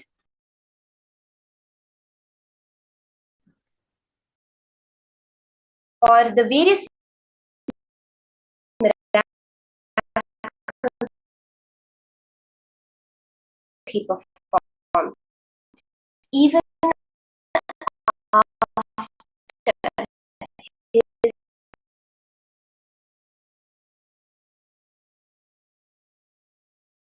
samadhi, after in a very bad situation,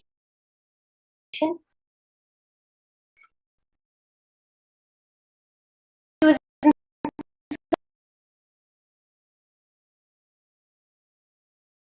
so much loss and all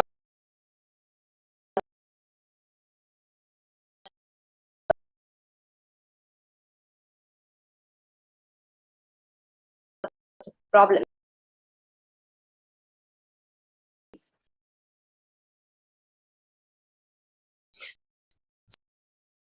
When he started Facebook, he goes and asks Steve Jobs for some help, some advice. Meta, we have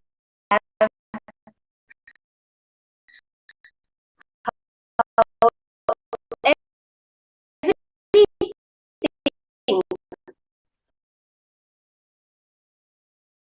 is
all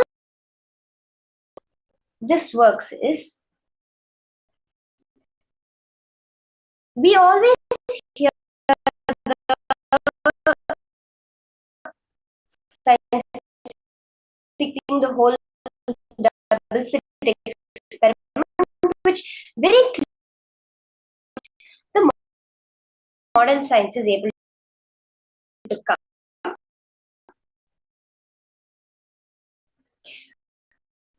But the Vedic science had gone to a much higher level out there, and you are perceiving it. Drishti Srishti says that you are seeing what you want and you're creating the world out there. These are meaning the matter bound by time. You're established on, if this happens, this is what will happen. If I need to get a gold object here right now, I have to go to the shop and I have to ask them for it. I have to pay a certain amount of money, and it has to be procured, it has to be carved, and then I have to pick it up from them and take it back home. So you have this thought. Whole reality around me, what I'm seeing even now, is my projection on the cosmic web. We have boson, which gives mass to everything. Without that, there would be no mass in the universe. When you understand that, you understand how that everything is the observer putting it out there on this field. When you understand this, you know it's you creating your reality, and any object you want, you can simply get it. So let's enter into the steps for the power manifestation. Can I request all of you to wipe your hands and completely wipe your hands and show it in the camera? We can all clean our hands completely. You can wash your hands. We're going to be doing the materialization in our palms. So let's all take a few minutes, completely clean your palms, wipe it completely, make sure there's nothing, and get ready for the power manifestation.